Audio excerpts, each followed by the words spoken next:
આજે નવા વર્ષના દિવસે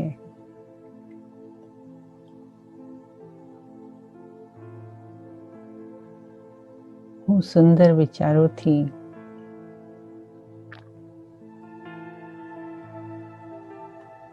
મારી આવતીકાલની શરૂઆત કરું છું.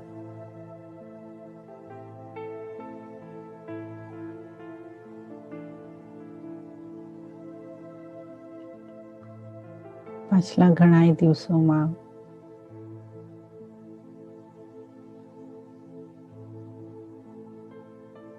મેં ઘણું બધું સાંભળ્યું છે.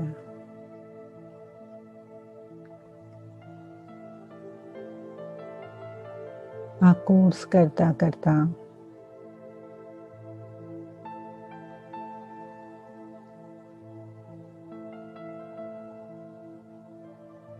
થોડી વસ્તુ તો હું સમજી ગઈ છું.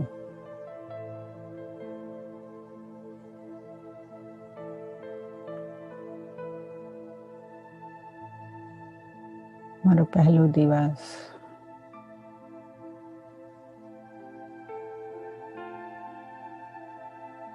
મને આત્માનું જ્ઞાન મળ્યું.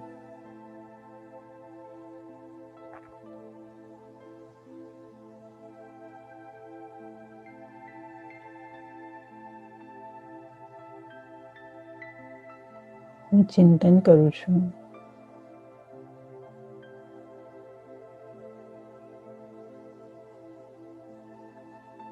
મારી વાસ્તવિકતા પર.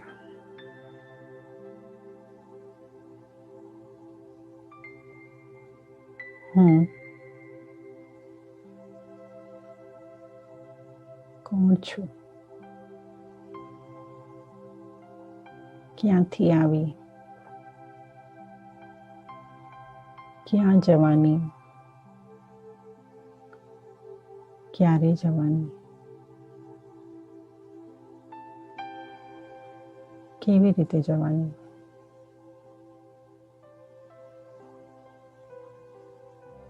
બધું જ જાણી લીધું.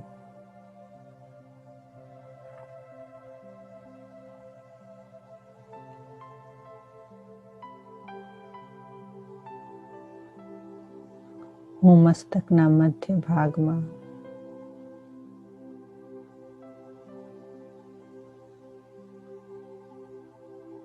શરીર રૂપી ઘોડાને નિયંત્રણ કરવા વાળી આત્મા છું.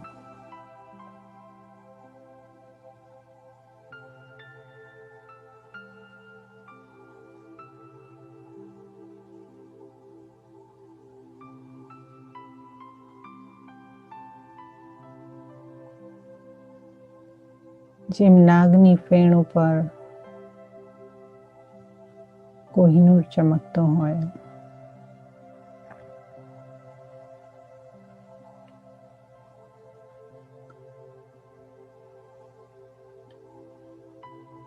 એમ હું મસ્તકના મધ્ય ભાગમાં ચમકું છું.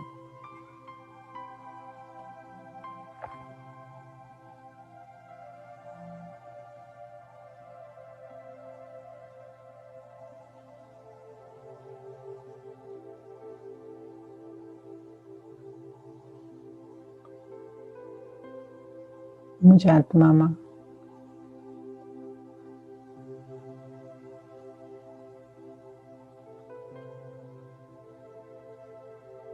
અસીમ શાંતિ સમાયેલી છે.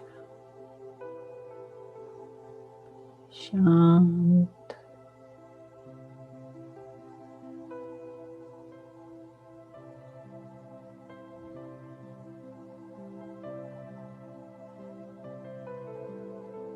શાંતિ શબ્દથી પણ હવે મને શાંતિનો અનુભવ થાય છે.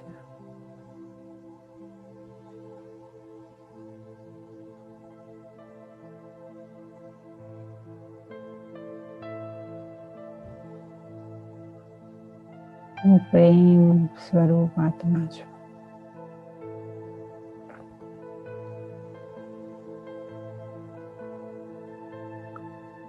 હું શક્તિ સ્વરૂપ આત્મા છું.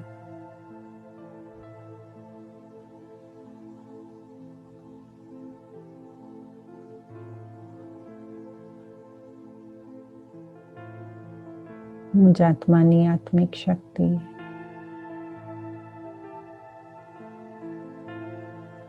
સમગ્ર શરીરમાં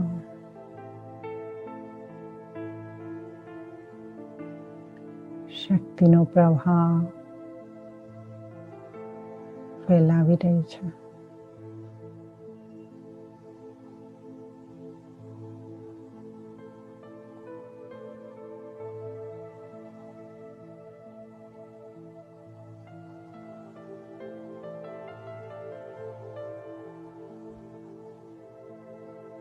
જીવનની સત્યતાનું જ્ઞાન સમજવા વાળી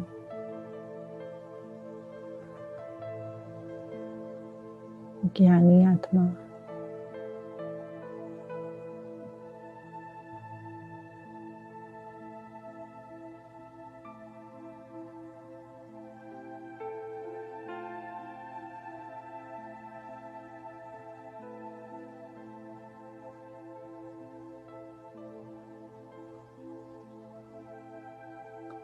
સોનાના પાત્રમાં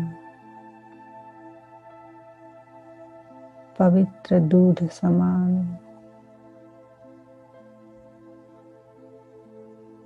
શુદ્ધ આત્મા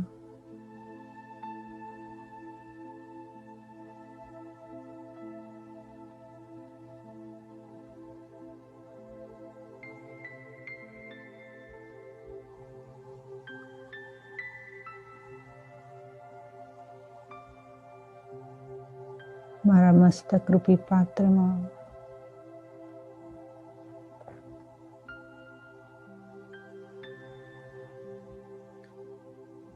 બ્રહ્માંડથી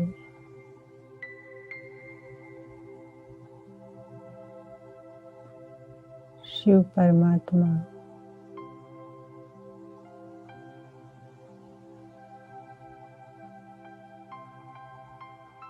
પોતાની શક્તિઓ વહાવી રહ્યા છે.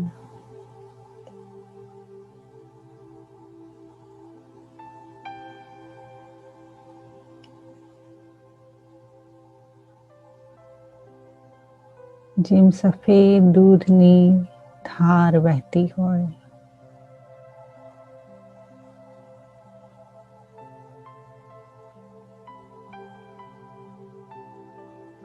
એમ જ પરમાત્માની સફેદ રંગની કિરણો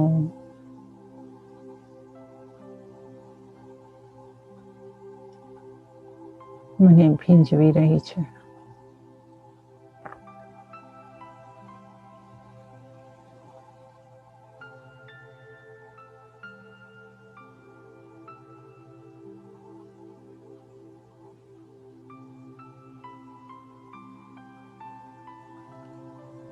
પરમાત્મા પાસેથી સર્વ પ્રાપ્તિઓને પ્રાપ્ત કરી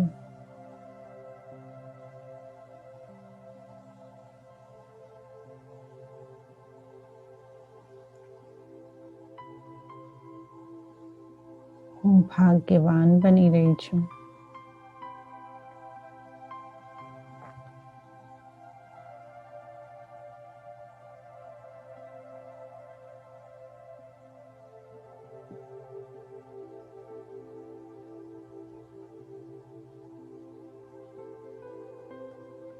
મારી બધી જ અશુદ્ધિ તિલાંજલિ લઈ રહી છે.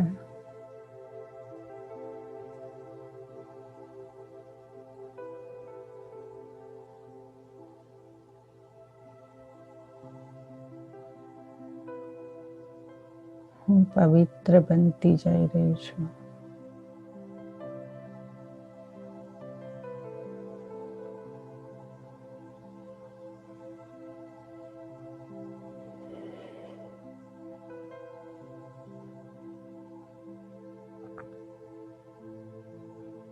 આ સૃષ્ટિ પર આવી ત્યારે પવિત્ર તો હતી,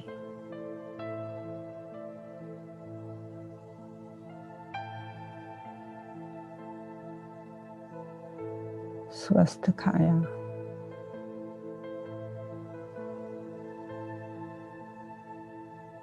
માથા ઉપર તાજ,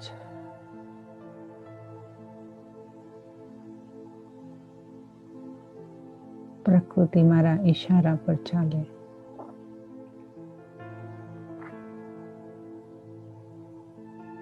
ચારો તરફ સુખ શાંતિ ને સમૃદ્ધિ હતી.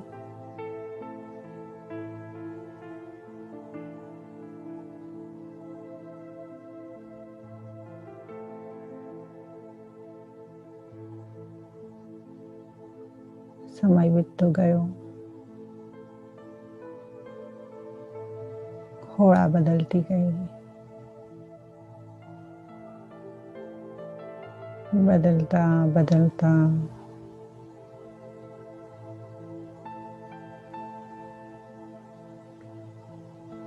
સતયુગ અને તેતાનું ચક્ર ફરવા લાગ્યું.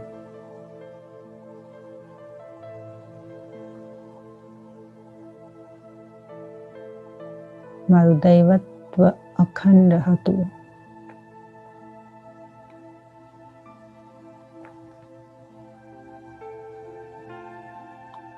પણ જેવા પગલા મારા દ્વાપરમાં પડ્યા,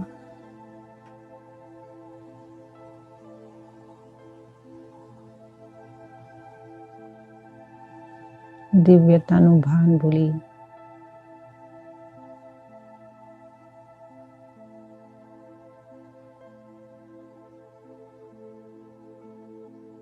આત્મા પર વિકારના છીટા પડ્યા.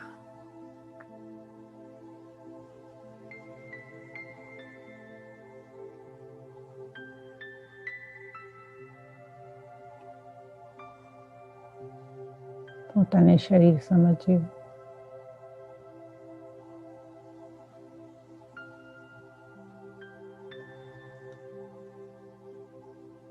અને લોકોની સાથે સરખાવવામાં અને સરખાવવામાં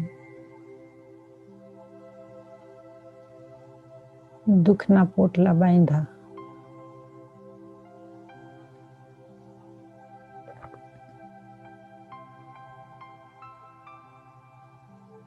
કંઈક સારું કર્યું,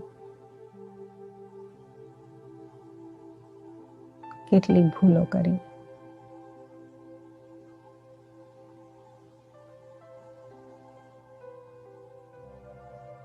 જેવી દેવી દેવતા હું પોતે હતી.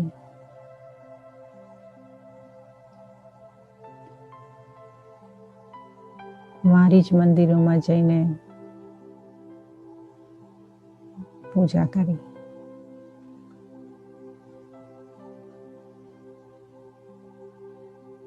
બુદ્ધિમાં અંધકાર આવ્યો, અજ્ઞાન આવ્યું, સાચું ખોટાનું ભાન ભૂલી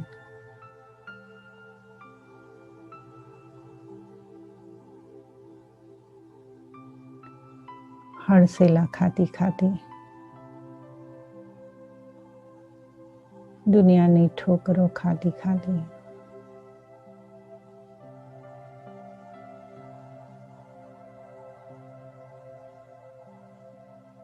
મંદિરે માથા ઘસી ઘસીને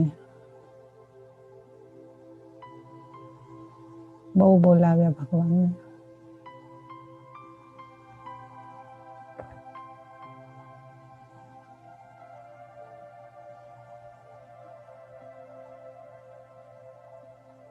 અને આ દિવસ આવ્યો.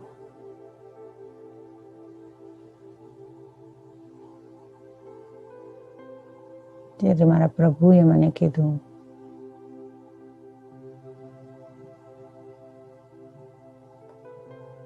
હવે દુઃખના દાડા ગયા,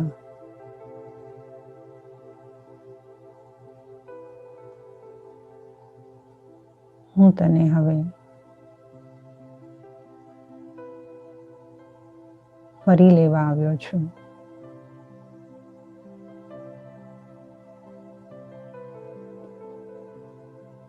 હે ભાન ભૂલેલા બાળક મારા, હવે જાગ, પોતાને ઓળખ.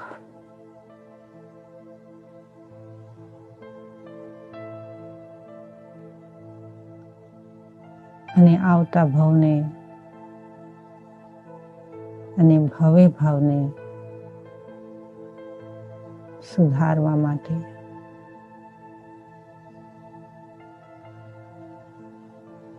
સુકર્મ કરતા શીખ.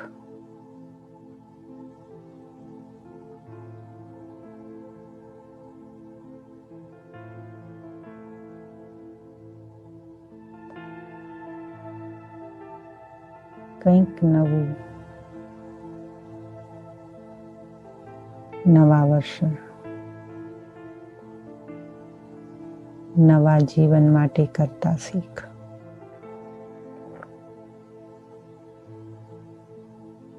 ભગવાન ભણાવવા આવ્યો,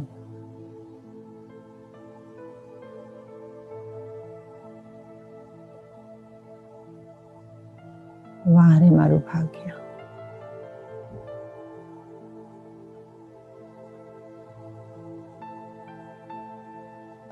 હું ખૂબ ભાગ્યશાળી છું.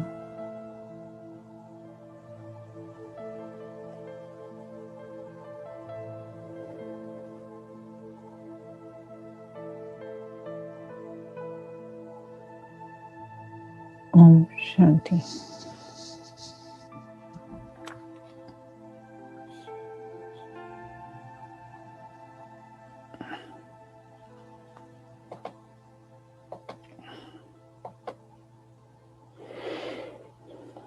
આપ સૌને નૂતન વર્ષા અભિનંદન.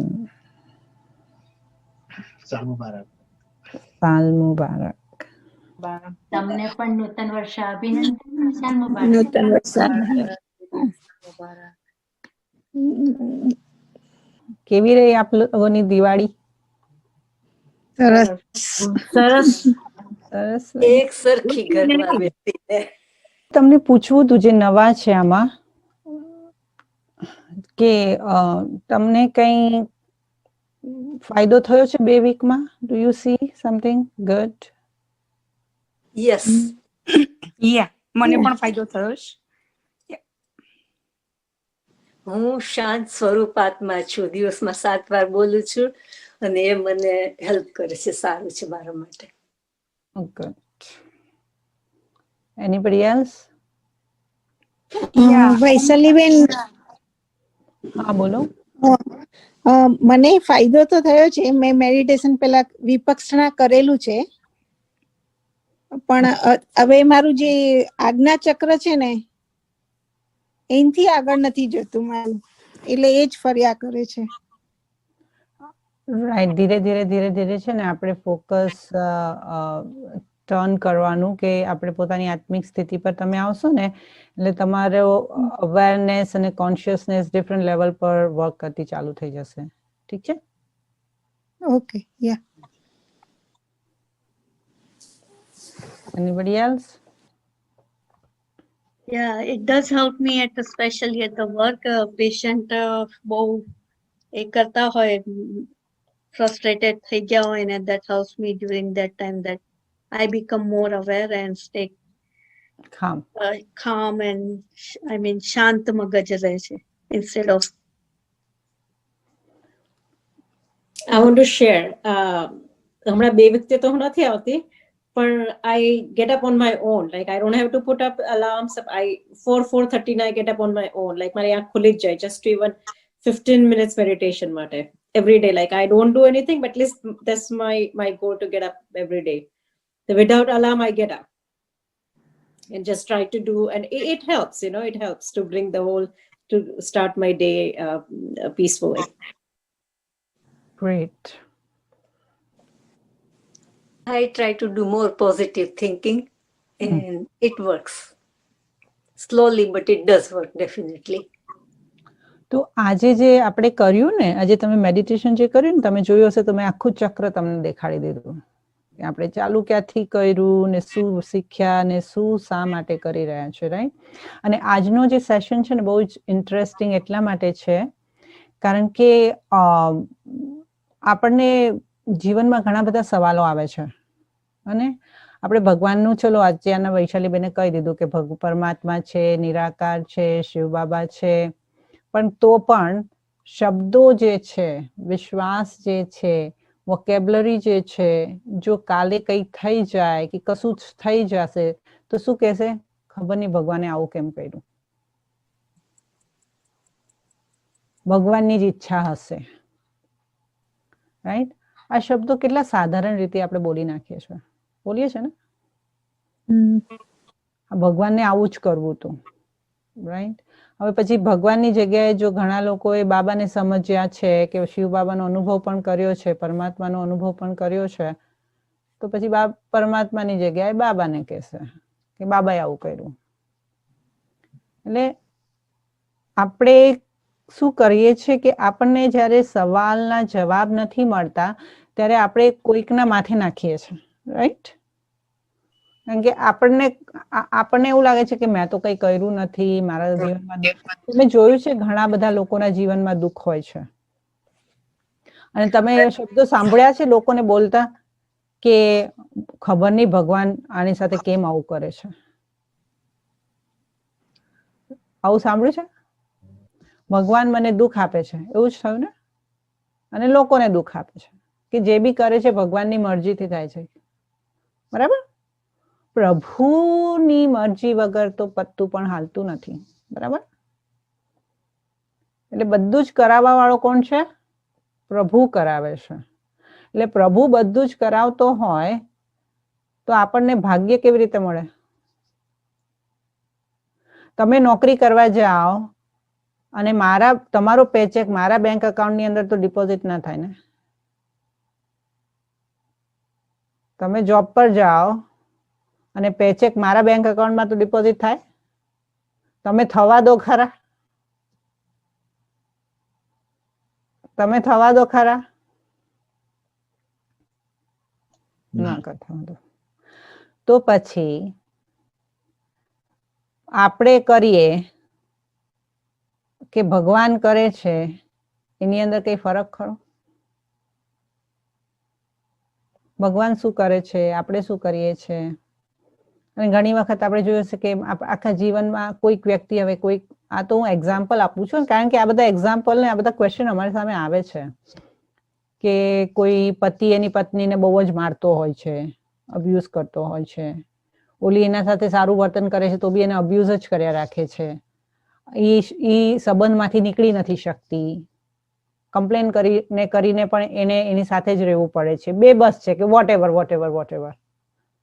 અને એ વ્યક્તિને છોડી પણ નથી શકતી. કોઈ એને એમ કે તું એને ડાયવોર્સ આપી દે, છોડી દે, પણ એ નહીં કરે, એની સાથે જ રહેશે. પછી આપણે સમજાવવા વાળા સમજાવીને છોડી દેશે. જોયું છે? સાંભળ્યું છે? એટલે આ બધું જ જીવનમાં થાય છે ને આપણને ખબર નથી પડતી.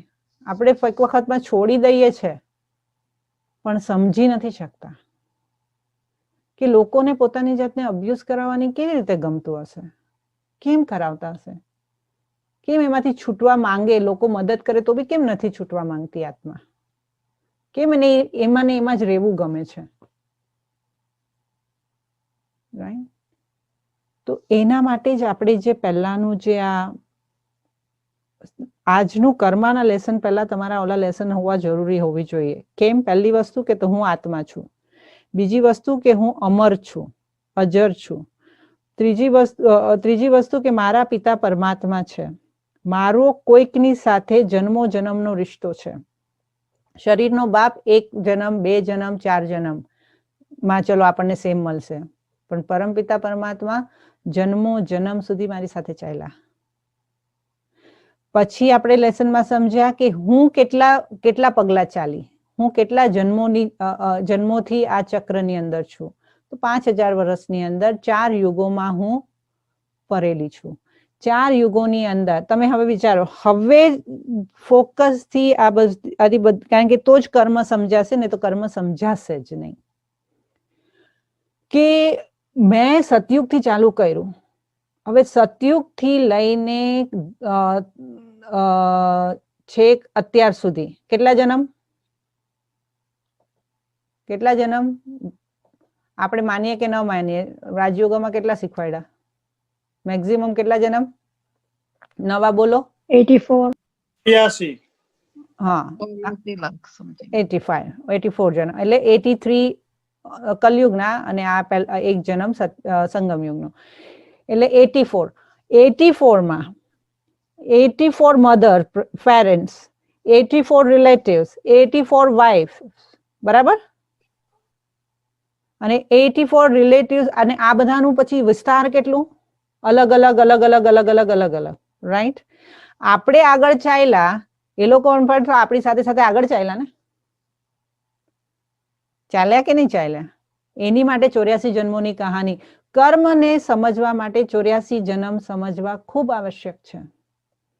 કારણ કે આપણા જન્મોને નહીં સમજીએ ને તો કર્મની ફિલોસોફી સાથે ફક્ત લડ્યા જ રાખશું, જવાબ નહીં મળે. એટલે સીડીને સમજવી જરૂરી છે.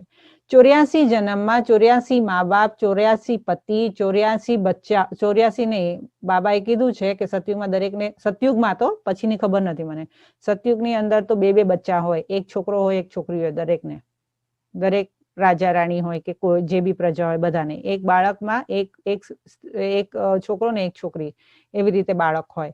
એટલે આટલા બાળકો, રાઈટ. એટલે કેટલા બધા આપણે સંબંધો જોડ્યા. હવે જેટલા સાથે સંબંધો જોડો, હવે તમે પોતાની જાતને જુઓ, તમારા 4 ફ્રેન્ડ હોય અને તમારા 40 હોય, થાકશો શેમાં? થાકશો શેમાં? 4 માં કે 40 માં? 40 માં. 40 માં. ક્વોલિટીના રિલેશનશિપની ક્વોલિટી કેવી રીતે? તમે ટાઈમ કોને કેટલાને વધારી આપી શકશો? 4 કે 40 ને? 4. તણાશો શેમાં વધારે, 4 માં કે 40 માં? 40.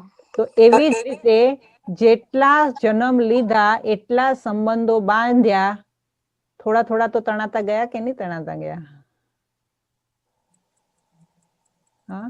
અને જેની સાથે તાંતણા બાંધ્યા, લેણા દેણી લીધી, કરી, શરીર છોડી દીધું, લેવાનું બાકી રહી ગયું, જન્મ બદલાઈ ગયા, એને પણ શરીર છોડી દીધું, એ આગળ ચાલ્યા, આપણે આગળ ચાલ્યા, અને કશે રસ્તા પર વચ્ચે મળી ગયા, રાઈટ. તો આ 84 જન્મમાં ઘણા બધા એક્સપાન્શનમાં આપણે કર્મો કરેલા છે. કયા કર્યા, કેવી રીતે કર્યા, કેમ કર્યા, એનો ફાયદો શું, એનો અંત શું, એ આજે આપણે સમજશું. પણ એની પહેલા હું તમને આપણે સૌથી પહેલા સેશન સ્ટાર્ટ કરીએ એટલે આપણું રિચ્યુઅલ શું છે, શેનાથી ચાલુ કરીએ? કર્મની ગુહ્ય ગતિ, આપણે હંમેશા સેશન શેનાથી ચાલુ કરે છે? Memory test, homework. અને હોમવર્ક એટલે કેવી રીતે ટેસ્ટ કરીએ છીએ? Question answer. Question answer, quiz. મનુષ્ય પુનર્જન્મ લે છે. કેટલા જન્મ લે છે? 84 લાખ યોનિમાં જાય છે, ફક્ત મનુષ્ય શરીરમાં જાય છે, કે પુનર્જન્મ લેતા જ નથી? ફક્ત મનુષ્ય શરીર. ફક્ત મનુષ્યનું શરીર લે છે. આપણે સતયુગમાં કયા કાસ્ટથી બિલોંગ કરીએ છીએ? સતયુગમાં આપણી જાતિ કઈ? દેવતા, ક્ષત્રિય, વૈશ્ય કે શૂદ્ર? દેવતા. પુરુષોત્તમ સંગમ યુગ બીજા કયા નામે ઓળખાય છે? ગોલ્ડન એજ. પુરુષોત્તમ સંગમ યુગ એટલે આ એજ, એ ડાયમંડ એજ છે. પરમાત્માનો સંદેશ શું છે? કળિયુગ સમાપ્ત થવા જઈ રહ્યો છે અને ટૂંકમાં સતયુગ આવશે. આપણે બધા આત્માઓને નવયુગ સતયુગમાં જવાની તૈયારી કરવી જોઈએ, પવિત્ર બનવું જોઈએ, યોગી બનવું જોઈએ. આમાં કે ઉપરોક્ત બધા જ, રાઈટ. નીચેમાંથી શું શક્ય નથી? મુક્તિ, જીવન મુક્તિ, જીવન બંધ કે મોક્ષ?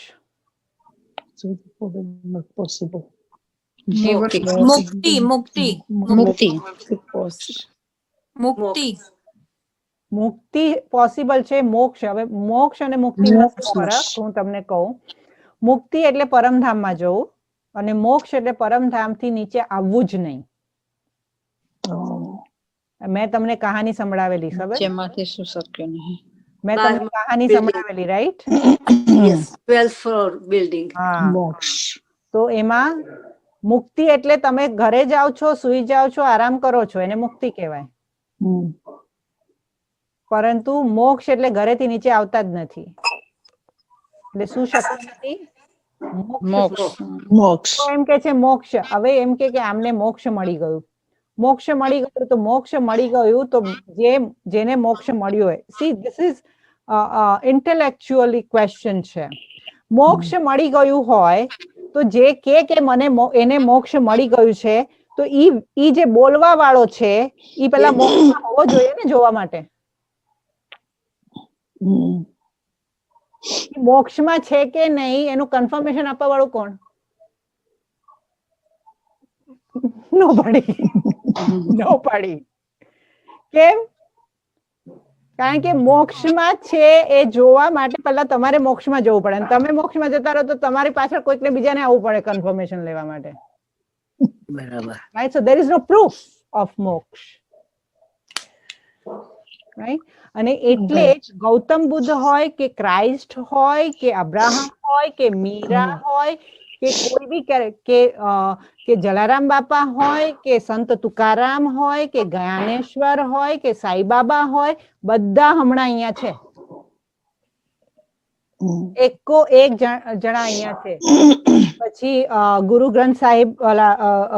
ગ્રંથ સાહિબાના ઈ જે એ લોકોના જે સ્થાપક છે એ છે કે સ્વામીજી છે કે ઝરથુસ્ટ્રીયનના જે ગુરુ છે એ છે એકો એક જણા હમણાં અહીંયા છે પોતાના ધર્મની પાલના કરી રહ્યા છે કારણ કે તમે બાળકો પેદા કરો પછી કઈ પાડોશી થોડી સાચવે બરાબર પડે રાઈટ તો એમણે ધર્મની સ્થાપના કરી તો ધર્મ જેણે અપનાવ્યો એની પાલના કોણ કરે એમણે કરવી પડે ને એમને કરવી પડે તો એમને કરવા માટે અહીંયા રહેવું પડે ને તો Yes. એમણે પણ પુનર્જન્મ લઈને અહીંયા જ છે એવરીબડી ઇઝ હિયર ક્રાઇસ્ટની આત્મા કો કે બુદ્ધની આત્મા કો કે અબ્રાહમની કો કે મોહમ્મદની કો એ પોતાના ધર્મમાં રહીને પોતાના ધર્મની આત્માઓને પ્રચાર કરે છે એમની પાલના કરે છે એટલે દરેક આત્મા બાબાએ કહ્યું છે પરમાત્મા કહે છે કોઈ ઉપર ગયું નથી બધા અહીંયા છે કે બધા જે બદલીને પોતાનો પાઠ બજાવે છે આ સમજશું તો કર્મ સમજાશે એટલે સવાલ નહીં આવે આપણા જીવનમાં સુખ દુઃખ માટે જિમ્મેવાર કોણ છે ભગવાન છે આપણે પોતે ભગવાન છે ના ભગવાન જિમ્મેદાર નથી આપણને સુખ દુઃખ આપવા વાળો ભગવાન છે ના ના તો કોણ આપણને દુઃખ કોણ આપે છે આપણા જીવનમાં દુઃખ કેમ આવે છે આપણા કર્મો આપણા કર્મ આવે છે અને ઘણા લોકો તો એમ કે છે અમે તો ખરાબ કર્મ કર્યા જ નથી કોઈનું ખોટું કર્યું નથી છતાં પણ દુઃખ આવે છે બીમારીઓ આવે છે નાના બાળકોએ આપણે એમ કે નાના બાળકો આટલા લંગડા હોય આપણે પોતે આંધળા હોય આ બધા કેવી રીતે થાય પૂર્વજન્મના કર્મો હવે પૂર્વજન્મના કર્મ આવ્યા રાઈટ કે પૂર્વજન્મના કર્મ એટલે પૂર્વજન્મ માટે પૂર્વજન્મ પણ ઈ પ્રકારનો હોવો જોઈએ સમજી લીધું ને લાસ્ટ ઓલામાં એક પાપ કર્મ કરવાનું આજથી બંધ કરીએ ભગવાનને તમે બધું કરવા વાળા છો દુઃખ આપવા વાળા તમે છો દુનિયામાં જે બી થઈ રહ્યું છે એના જવાબદાર તમે છો આ શબ્દ ન મનથી નીકળવો જોઈએ ને મોઢાથી નીકળવો જોઈએ હે ભગવાન આ તે શું કરી નાખ્યું આ શબ્દ નહીં નીકળે હે ભગવાન બાબા કે છે તમે હે ભગવાન નહીં બોલો મારા ભગવાન બોલો હે કરવું એટલે ક્રાય કરવું રડવું અને ભગવાન જેનો માલિક જેનો બાપ વિશ્વનો માલિક હોય એના છોકરા રોતા કકળતા શોભા આપતા ઓકે તો ભગવાન આપણા જીવનના સુખ દુઃખના જિમ્મેવાર નથી અને સુખ કોણ આપે દુઃખ તો ભગવાન ના આપે પછી સુખ કોણ આપે એ પણ આપણે જ આપણા કર્મો જ આપે. જ કર્મ આવે. હવે જો હું તમને કર્મ અને ભાગ્યનું એક સિમ્પલ એક્ઝામ્પલ આપી દઉં કે જે બી હવે કર્મ કેવી રીતે થાય છે. કર્મ એટલે શું? તમે અહીંયાથી અહીંયા ગળું અહીંયાથી અહીંયા મૂવ કર્યું એ પણ છે કર્મ. તમે પોતાની પેન ઉપાડી કર્મ, લખો છો કર્મ, બધું જ કર્મમાં આવે. રાઈટ? બધું જ કર્મ એટલે કર્મ. કર્મ એટલે એક્શન. કરેક્ટ? પણ એ જે કર્મ જે છે એની અંદર જે કર્મ ઇવેન્ચ્યુઅલી કરવા વાળી કોણ? કરવાવાળી કોણ? શરીર, દેહ. શરીર. આત્મા આત્મા શરીર દ્વારા કરાવે છે. હા. ઓકે? આત્મા શરીર દ્વારા શરીરને ઓર્ડર આપીને કરાવે છે. રાઈટ? તો આત્મા જે છે શરીર દ્વારા જે બાર એનર્જી ફેંકે છે એ કર્મ,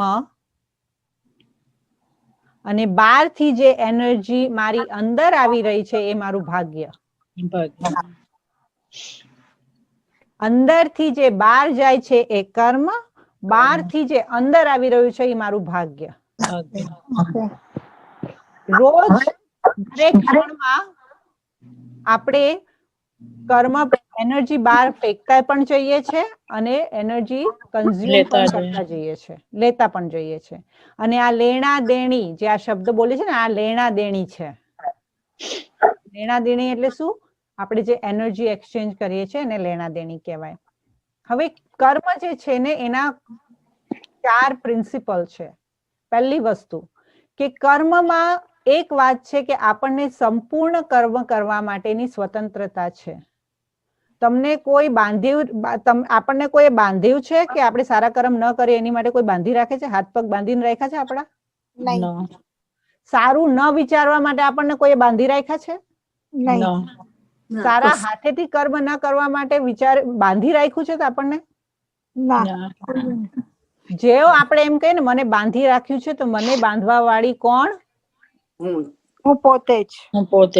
અને હું મારી જાતને કેવી રીતે બાંધું કહું? મને આનો ડર લાગે છે, બાંધી લીધું. મારાથી આ નથી થતું, બાંધી લીધું. મારું શરીર કામ નથી કરતું, બાંધી લીધું. હું કરી નહીં શકું, બાંધી લીધું. મારા તો કર્મ જ આવા છે, મારો તો સ્વભાવ જ આવો છે, હું તો કોઈ દિવસ બદલી જ નહીં શકું, બાંધી લીધું. જેટલું મેં મારી જાતને બાંધ્યું છે, કોઈ પણ દુનિયાનો સેવિયર મને બચાવી નહીં શકે. મારા બનાવેલા પોતાના જાળ અને પિંજરામાંથી કાઢવા માટે કોઈ પણ બહારથી આવીને મારા પિંજરાનો દરવાજો નહીં ખોલે. એ ખોલવાનો મારે. કેવી રીતે ખોલવાનો? જે ભય છે એ જ કરવું. એમ નથી કહેતી કે તમને ભય હોય ઉપરથી નીચે કૂદકો મારો. I am not telling you that. But આપણને જે વસ્તુનો એમ છે કે હું નહીં કરી શકું, એની માટે પૂરતા પ્રયાસ કરીને એમાંથી બહાર નીકળવું. રાઈટ? હું જયારે 15 વર્ષની હતી ત્યારે હું કમ્પ્યુટરને જોતી હતી, તો મને થતું હતું કે હું તો જિંદગીમાં કમ્પ્યુટર ચલાવતા જ નહીં આવડે. પછી જયારે હું અમેરિકા આવી, અને હું તો પહેલેથી બચપનથી લોકોને કોઈ બી સ્ત્રીને ગાડી ચલાવતા જોતી ને તો હું મેસ્મરાઇઝ થઈ જતી. અમેરિકામાં આવી તો 4 વર્ષ સુધી તો મેં ગાડી નહીં ચલાવી. હું જે બી મને ગાડી ચલાવીને જાય, હું સેવામાં જતી તો મને કોઈ ભાઈ લઈ જવા જોઈએ, કોઈ ભાઈ મને ડ્રાઈવ કરીને જાય તો જોઈએ. એ લોકો મારાથી પરેશાન થઈ, બેન તમે ગાડી શીખો ને, ગાડી શીખો ને. પણ સમ પેપર વર્ક્સની લીધે હું શીખી નહોતી શકતી. તો હું જયારે બી કોઈની બાજુમાં બેસું, મેં કીધું તમે કેટલી સરસ ગાડી ચલાવો. મને આવડશે, મને આવડશે. અને મને ડર હતો. ઓકે, આઈ લર્ન્ટ, ફાઇન. પછી મને તરવાનો ડર હતો કે મને તરતા નહીં આવડે. મને પાણીની અંદર જાઉં તો મને એમ થાય કે મારા શ્વાસની અંદર પાણી ભરાઈ જશે. તરતા પણ શીખી લીધું. ક્યારે શીખી? હું હમણાં શીખી. એટલે જે વસ્તુનો મને અંદરથી એમ હતું કે મારે ઓવરકમ થવું છે, એની અંદર આઈ થ્રો માય સેલ્ફ. અને એની માટે કોઈ ઉંમર જે છે ને એ બાધા છે જ નહીં. મારી સાથે સ્વિમિંગ કરવા માટે આવતા હતા ને, એ બેન 75 યર ઓલ્ડ હતા. એક બેન હતા, હું ડ્રાઇવિંગ શીખતી હતી ત્યારે એક ભાઈએ કીધું કે માતાજી ડ્રાઇવિંગ શીખતા હતા, એના પતિએ કોઈ દિવસ એને ગાડી ચલાવવા દીધી નહીં. હવે પતિ ગુજરી ગયા. તો હવે આને ઘરની બહાર જવું હોય તો તકલીફ. છોકરાઓ હતા નહીં, શું કરે? માતાજી 80 વર્ષે ડ્રાઇવિંગ શીખી, 11 વખત ફેલ થઈ, ઇવેન્ચ્યુઅલી પાસ થઈ. ઇવેન્ચ્યુઅલી પાસ થઈ. આને કહેવાય believe in your self. Don't give up on your self. એટલે આપણી સ્વતંત્રતા, આપણા વિચાર જ આપણી સ્વતંત્રતાને લાવે છે અને આપણને બાંધે છે. અને એ જે કરશું એ બંધ કર્મો બનતા જશે. બીજી વસ્તુ છે, ઘણા લોકો એમ કે મારે તો બોલવું નહોતું, મારે તો કરવું નહોતું, આણે કરાવ્યું. એણે કેટલું બી કરાવ્યું, કેટલું બી તમારા પર પ્રેશર આપે, ઈ પ્રેશરમાં પણ જે મેં કર્યું એ મારી ચોઈસ છે. રાઈટ? ઘણા લોકો કે મારે તો છોકરા હતા એટલે હું તો કરી નહીં શકી, હું તો જોબ નહીં કરી શકી, મેં તો બધું છોકરાઓ માટે મેં આટલું બધું ત્યાગ કર્યું, ફલાણું ઢીકણું લાંબુ લેક્ચર આપશે. ઈ સર્કમસ્ટેન્સીસમાં તમારી માટે છોકરા પ્રાયોરિટી હતા એટલે તમે એ ચોઈસ કરી અને પોતે એક્સેપ્ટ કરો એને, અને એની માટે પછી પોતાના મહાનતાના ગુણગાન નહીં ગાવાના કે મેં સેક્રિફાઈસ કર્યું. You did it because you wanted to do it and it's your choice and that's what you made. So next છે, it's your choice. Whatever you are doing, it's your choice. અને એ choice હું consciously કરું છું અને એ choice મારી choice છે given this circumstances. એટલે કોઈ બી કર્મ કરીએ છે, કેટલી બી પરિસ્થિતિમાં જે હું લઉં છું એ મારી ચોઈસ છે. હે ને, એક માતાજી હતા, આ રિયલ ઘટના છે. 80 વર્ષના માતાજી હતા ને, ઇન્ડિયામાં કશે અર્થક્વેક આવેલો, તો અર્થક્વેક આવેલો તો ઓલા બધા શું કહેવાય, જે પગથિયા હતા ને બધા તૂટી ગયેલા. તો તૂટી ગયેલા તો ઓલા બધા લોકોએ પછી ઉપરથી જે ફ્લોર પરથી ખોટી વાત ના કર.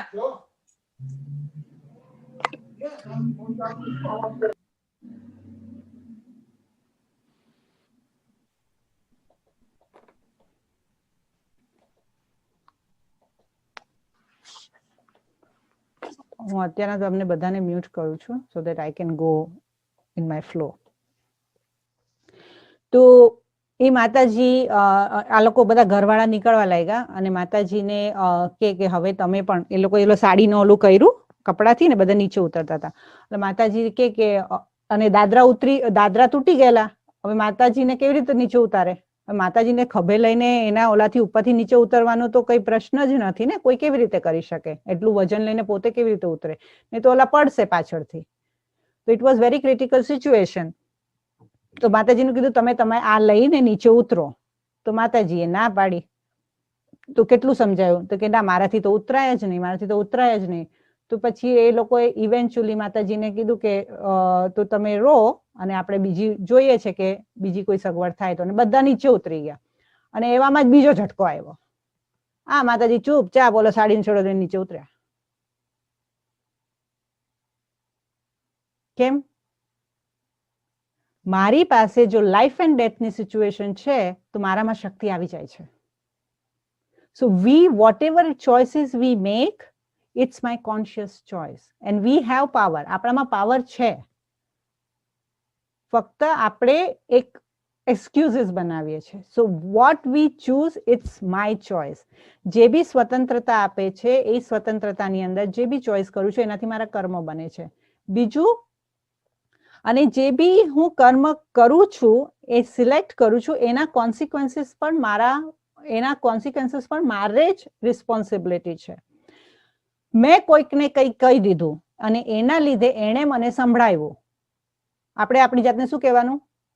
મારે બોલવું જોઈતું નહોતું. કેમ? હું બોલી તો મારે સાંભળવું પડ્યું.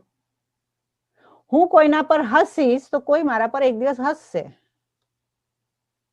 એટલે આપણે હસતા પોતાની જાતને કહી દેવાનું કે હું ડિઝર્વ કરું છું કે આવા જ પ્રકારનું વર્તન મારી સાથે થશે. એટલે એ જો આપણે બુદ્ધિમાં પોતાની જાતને ફિટ કરી દઈએ ને તો આપણી સાથે જ્યારે એ થાય ને ત્યારે આપણે લોકોને ગોતતા ન ફરીએ કે હું કોને બ્લેમ કરું. એક્ઝામ્પલ છે કે શું થયું હતું કે હું જયારે બ્રહ્માકુમારીઝમાં આવી ને તો ત્યારે હું એકદમ નશામાં હતી. હું તો સતયુગમાં જવાની, આમ ને તેમ ને તેમાં પછી, અને નાની હતી, 17-18 વર્ષની હતી. એટલે એના નશામાં ને નશામાં તો અમે 1-2 વખત તો પછી હું મારા પપ્પા મમ્મીને લઈ ગઈ માઉન્ટ આબુમાં. તો મારા પપ્પા મમ્મીને હું બાજુ પર મૂક્યા ને આખો દિવસ મારા પપ્પાની તબિયત સારી નહોતી રહેતી, પણ હું એમની કેર જ નહીં કરીને બસ હું તો ક્લાસ કરું ને મેડિટેશન કરું ને બસ મારા રૂમમાં બેસી જાઉં ને આમ કરું ને એમ વોટેવર. એ બધું મારું બિહેવિયર જોયું. એના પછી હું ઘરે ગઈ પછી મારા પેરેન્ટ્સે કહી દીધું તારે બ્રહ્માકુમારીમાં જવાનું નથી. અને 8 વર્ષ સુધી મને એટલું બધું બંધન આવ્યું. હવે હું એમ કહું કે મારા પપ્પા મમ્મીએ મારી સાથે આવું કર્યું? ના. મેં જે ત્યાં નાટક કર્યા એ નાટકનું ફળ મને આ મળ્યું. આ જે મેં કર્મ કર્યા એનું ફળ મળ્યું. પછી તો મારે you just keep quite. Okay, મને ખબર નથી, મને ખબર નહોતી. આ કેટલી વાર બોલીએ છીએ આપણે? મને શું ખબર, મને શું ખબર આવું થઈ જશે. મેં તો કેટલા સારા મતે કીધું મને શું ખબર હતી. કેટલા વખત આપણે બોલીએ છીએ મને શું ખબર હતી, મને શું ખબર હતી. તો આપણને ખબર નહોતી તો એવું કેવી રીતે એમને એમ થઈ જાય? જેવી રીતે કે ઇન્ડિયામાંથી તમારામાંથી કેટલા છે જે ઇન્ડિયામાં ગાડી ચલાવતા હતા? ઇન્ડિયામાં પણ ગાડી ચલાવતા હતા. ઇન્ડિયાથી આવ્યા હોય ને ઇન્ડિયામાં ગાડી ચલાવતા નહીં, એટલે આપણે તો અહીંયા શીખેલા. પણ તમે ઇન્ડિયામાંથી અહીંયા આવો અને ગાડી ચલાવતા શીખો. હા, અને ઇન્ડિયામાં તો ખબર છે ને નો રૂલ્સ, રાઈટ? નો રૂલ્સ અપ્લાય, રાઈટ? એક બહુ જ ફાઇન એક ભાઈ વાત કરતા હતા કે એક વખત સેન્ટર પર બેન આવેલા તો સવારમાં એમને ડ્રોપ કરવા ગયા. તો સવારમાં ડ્રોપ કરવા જતા હતા ને એ ભાઈ, તો નાની ગલીમાંથી જતા હતા તો સ્ટોપ સાઇન હતી ને પછી સિગ્નલ આવ્યું, રેડ સિગ્નલ. હવે સવારના 4 વાગે તો એરપોર્ટ પર જવાનું હોય એટલે કોઈ બહુ એટલું ટ્રાફિક ના હોય ને. તો ઇન્ડિયામાં બેન હતા ને એ ભાઈને કે ભાઈ તમે ગાડી ચલાવો ને? તો કે ઓલું રેડ સિગ્નલ છે ને. તો કે રસ્તા પર તો કોઈ નથી ને, તમે તમારી ગાડી ચલાવો. રસ્તા પર તો કોઈ નથી ને ગાડી ચલાવો. રેડ સિગ્નલ છે એમાં આપણે કઈ ફોલો નહીં કરવાનું હોય. Is it right? કોઈ જોતું નથી એટલે આપણે ખોટું કરાય. Again it's my choice. પછી આપણે કે એણે મને કીધું ને એટલે મેં કર્યું. It's my choice. એણે તો કીધું, મેં ચૂઝ કર્યું ને. એ બેને કીધું કે રેડ લાઇટ ને તમે ક્રોસ કરી નાખો. ભાઈએ કર્યું હોત અને ઉપરથી કેમેરામાં આવી જાત તો ટિકિટ કોને મળે? તો ઓલા બેન તો ફ્લાઇટમાં બેસીને ચાલ્યા ગયા.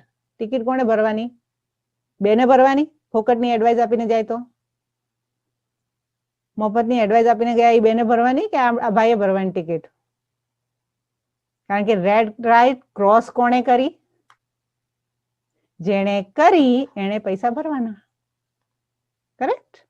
એટલે કર્મ જે છે મને ખબર નહોતી એ કર્મોમાં ચાલતું નથી.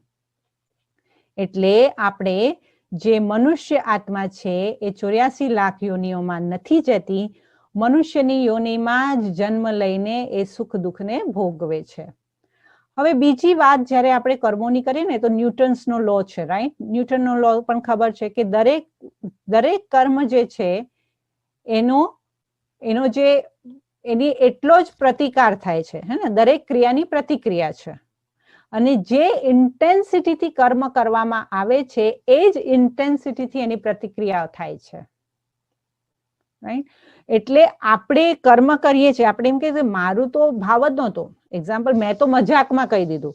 હવે આપણે કોઈકને મજાકમાં કોઈ 4 શબ્દો કહી દીધા. હવે ઓલી આત્મા જે છે એ સેન્સિટિવ હોય અને એના મગજ પર એની અસર થઈ જાય અને એનાથી એને હાર્ટ એટેક આવી જાય. એટલે મેં તો મજાકમાં કીધું એટલે આપણે છૂટી ગયા? આપણે છૂટી ગયા?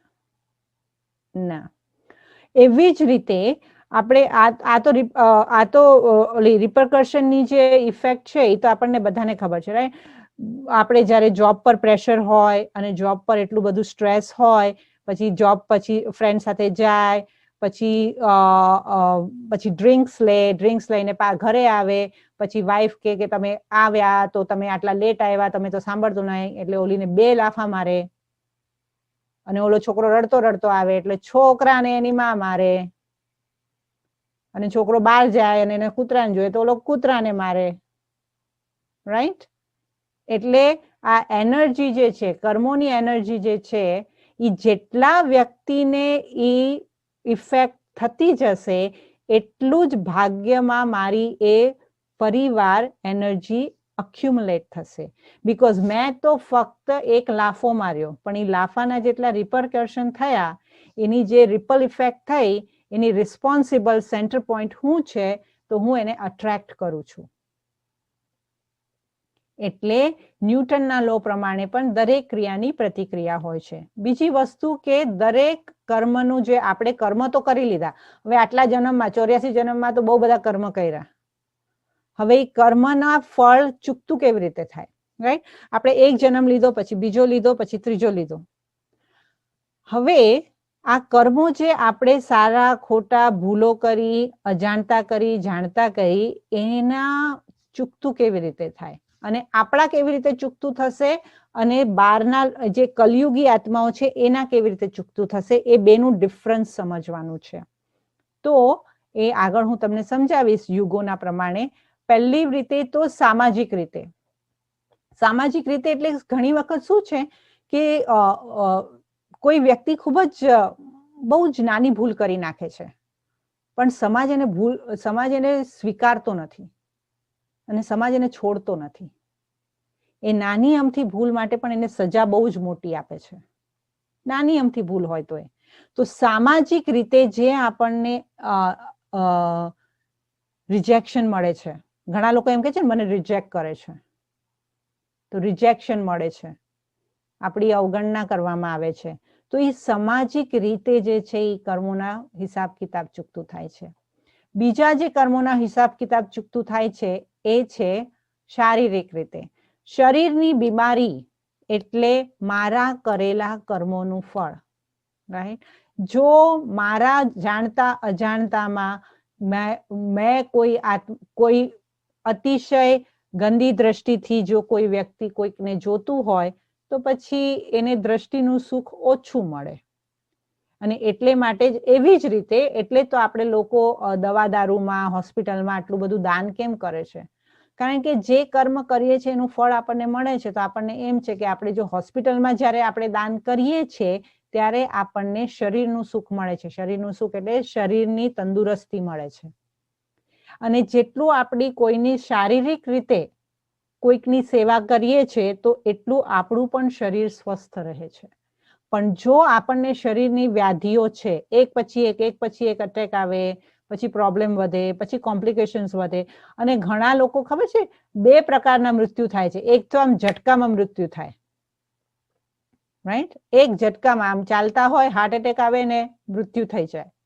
અને ઘણા લોકો જે છે કેટલા વર્ષો સુધી પથારીવશ હોય, કેટલા બધાની સેવા લે, કેટલા બધાને દુખી કરે, કેટલા બધાની લાઈક આટલું બધું કર્યા પછી પણ એ શરીર છોડી શકતા નથી. તો એનું કારણ શું છે? કરેલા કર્મોના હિસાબ. એટલે શારીરિક રીતે જે પીડા ભોગવવામાં આવે છે એની રીતે પણ આપણા કર્મો જે નેગેટિવ એનર્જી છે એ ક્લિયર થાય છે. પછી છે માનસિક રીતે.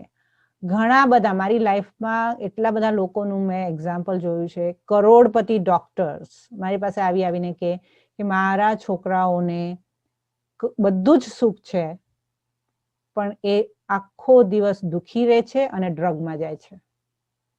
કઈ જ પ્રોબ્લેમ નથી, કશો પ્રોબ્લેમ નથી, ઘરમાં પ્રોબ્લેમ નથી, ઝઘડા નથી, પતિ પત્ની બહુ જ સુખેથી રહે છે, પૈસાનું દુઃખ નથી, બધી જ રીતે ઘરમાં સુખ છે, પણ સંતાનોની અંદર માનસિક બીમારી છે. ઘણા લોકોને ડિપ્રેશનની બીમારી હોય છે. કે ડિપ્રેશન, શા માટે ડિપ્રેશન છે?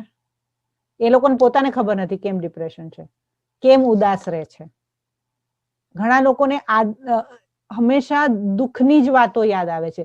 કેટલું બી તમે સારું, અને ઘણા લોકોને તમે જોશો આપણે આમ ઉમંગ ઉત્સાહ ચાલતો હશે, ખુશ હશે ને આ લોકો મોઢા પરથી તો આમ જાણે કે કેટલું બધું દુઃખ હોય. ઉમંગ ઉત્સાહ છે, ખુશીનો તહેવાર છે, તો આત્મા ખુશ થઈ જ નથી શકતી. વિડંબના નથી? આ તો વિડંબના કહેવાય ને, કે અંદરથી ખુશી જ ન મળે, ખુશી મહેસૂસ જ ન થાય.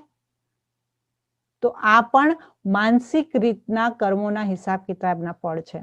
પછી નાણાકીય રીતે ઘણા લોકોને ફાઇનાન્શિયલ પ્રોબ્લેમ હોય છે. કેટલું બી કરો, કેટલી મહેનત કરો, તમે જોયું હશે ઘણા લોકો ઓછી મહેનતમાં ખૂબ પૈસા કમાવે છે. ઘણા લોકો આખો છે જ ને, આજે મજદૂરી કરતા હોય છે એ લોકો કેટલું કામ કરે છે, છતાં એ લોકોને કેટલું મળે છે? ખૂબ જ થોડું, રાઈટ? અને ઘણા લોકો જે છે ફક્ત કમ્પ્યુટર પર બેસીને 2-4 ઈમેલ લખે છે તો કરોડો કમાય છે, રાઈટ? તો કેમ આટલો ફરક છે? શરીરથી કર્મ તો કરે જ છે ને, ઓલો પણ શરીરથી કર્મ કરે છે, આ પણ આત્મા શરીરથી કર્મ કરે છે, પણ ફક્ત ઓછા કર્મની અંદર મલ્ટિપલ અને મલ્ટી મિલિયન રિટર્ન, એને કહેવાય ભાગ્ય અને સૌભાગ્ય.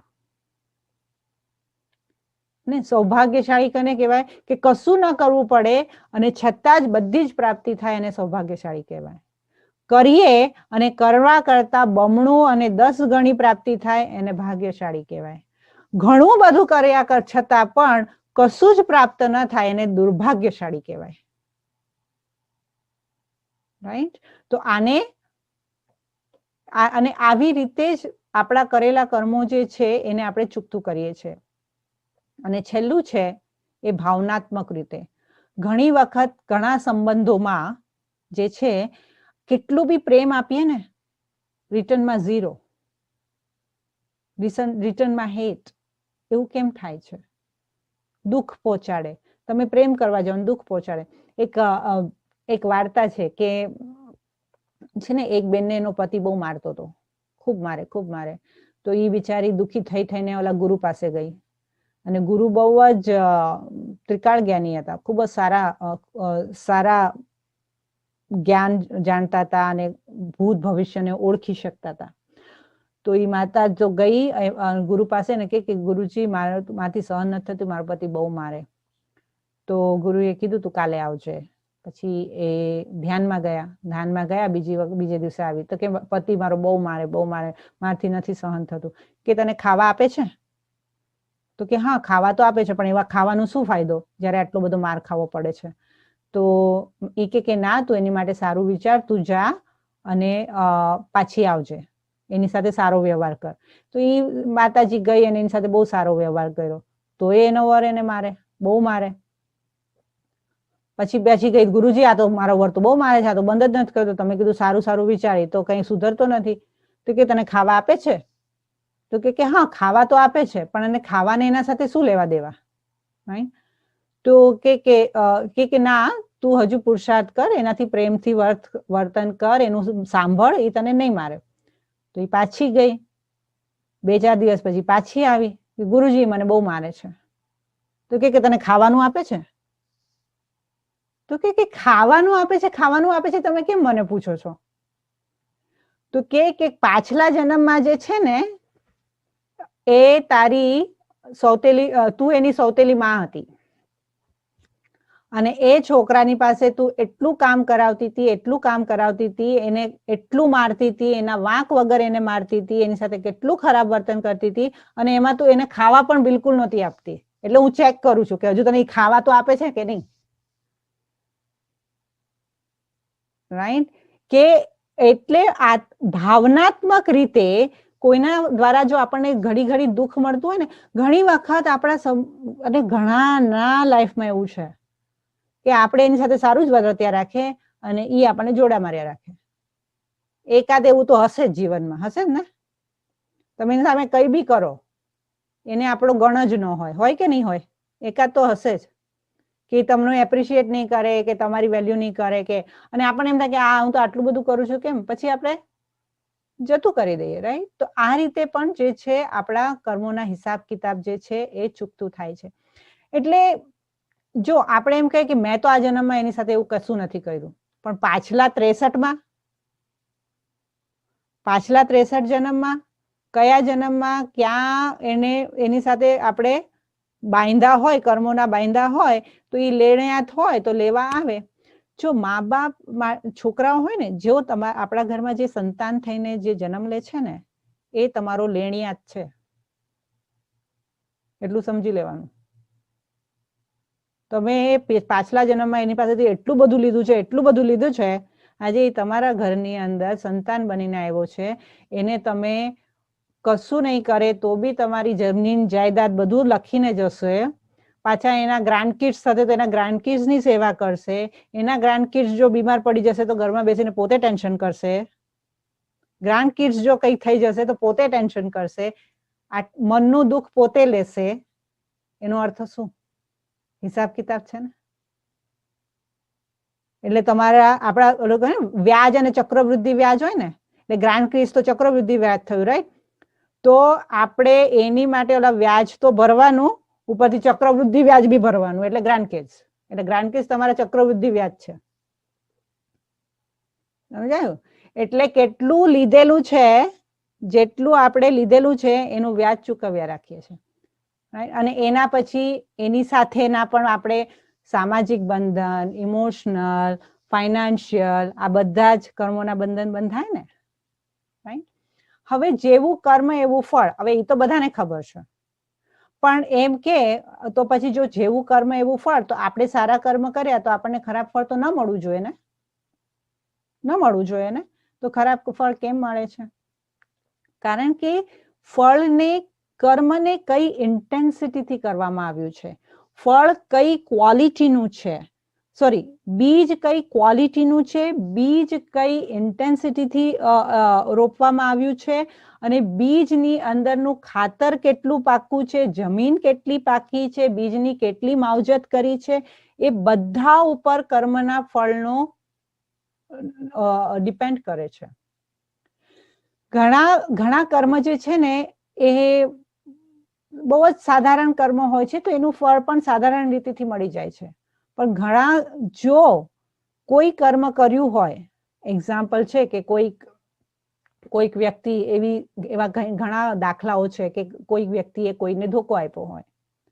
હવે એ માણસને ધોકો આપ્યો હોય અને એ માણસ જો પાયમાલ થઈ જાય, એ બીને ધોકો આપ્યો ને જો બી જે છે એ પાયમાલ થઈ જાય તો એના થકી જે એના પરિવાર વાળાને અને એને લકવા આવી જાય, એ કામ કરતો બંધ થઈ જાય. એના નાના નાના છોકરા હોય, એની વાઈફ પાયમાલ થઈ જાય, ઘરમાં પૈસા ન હોય, ખાવા ન મળે, એની વાઈફને નાના નાના છોકરાની રિસ્પોન્સિબિલિટી લેવી પડે, પતિ બીમાર છે એની કાળજી રાખવી પડે.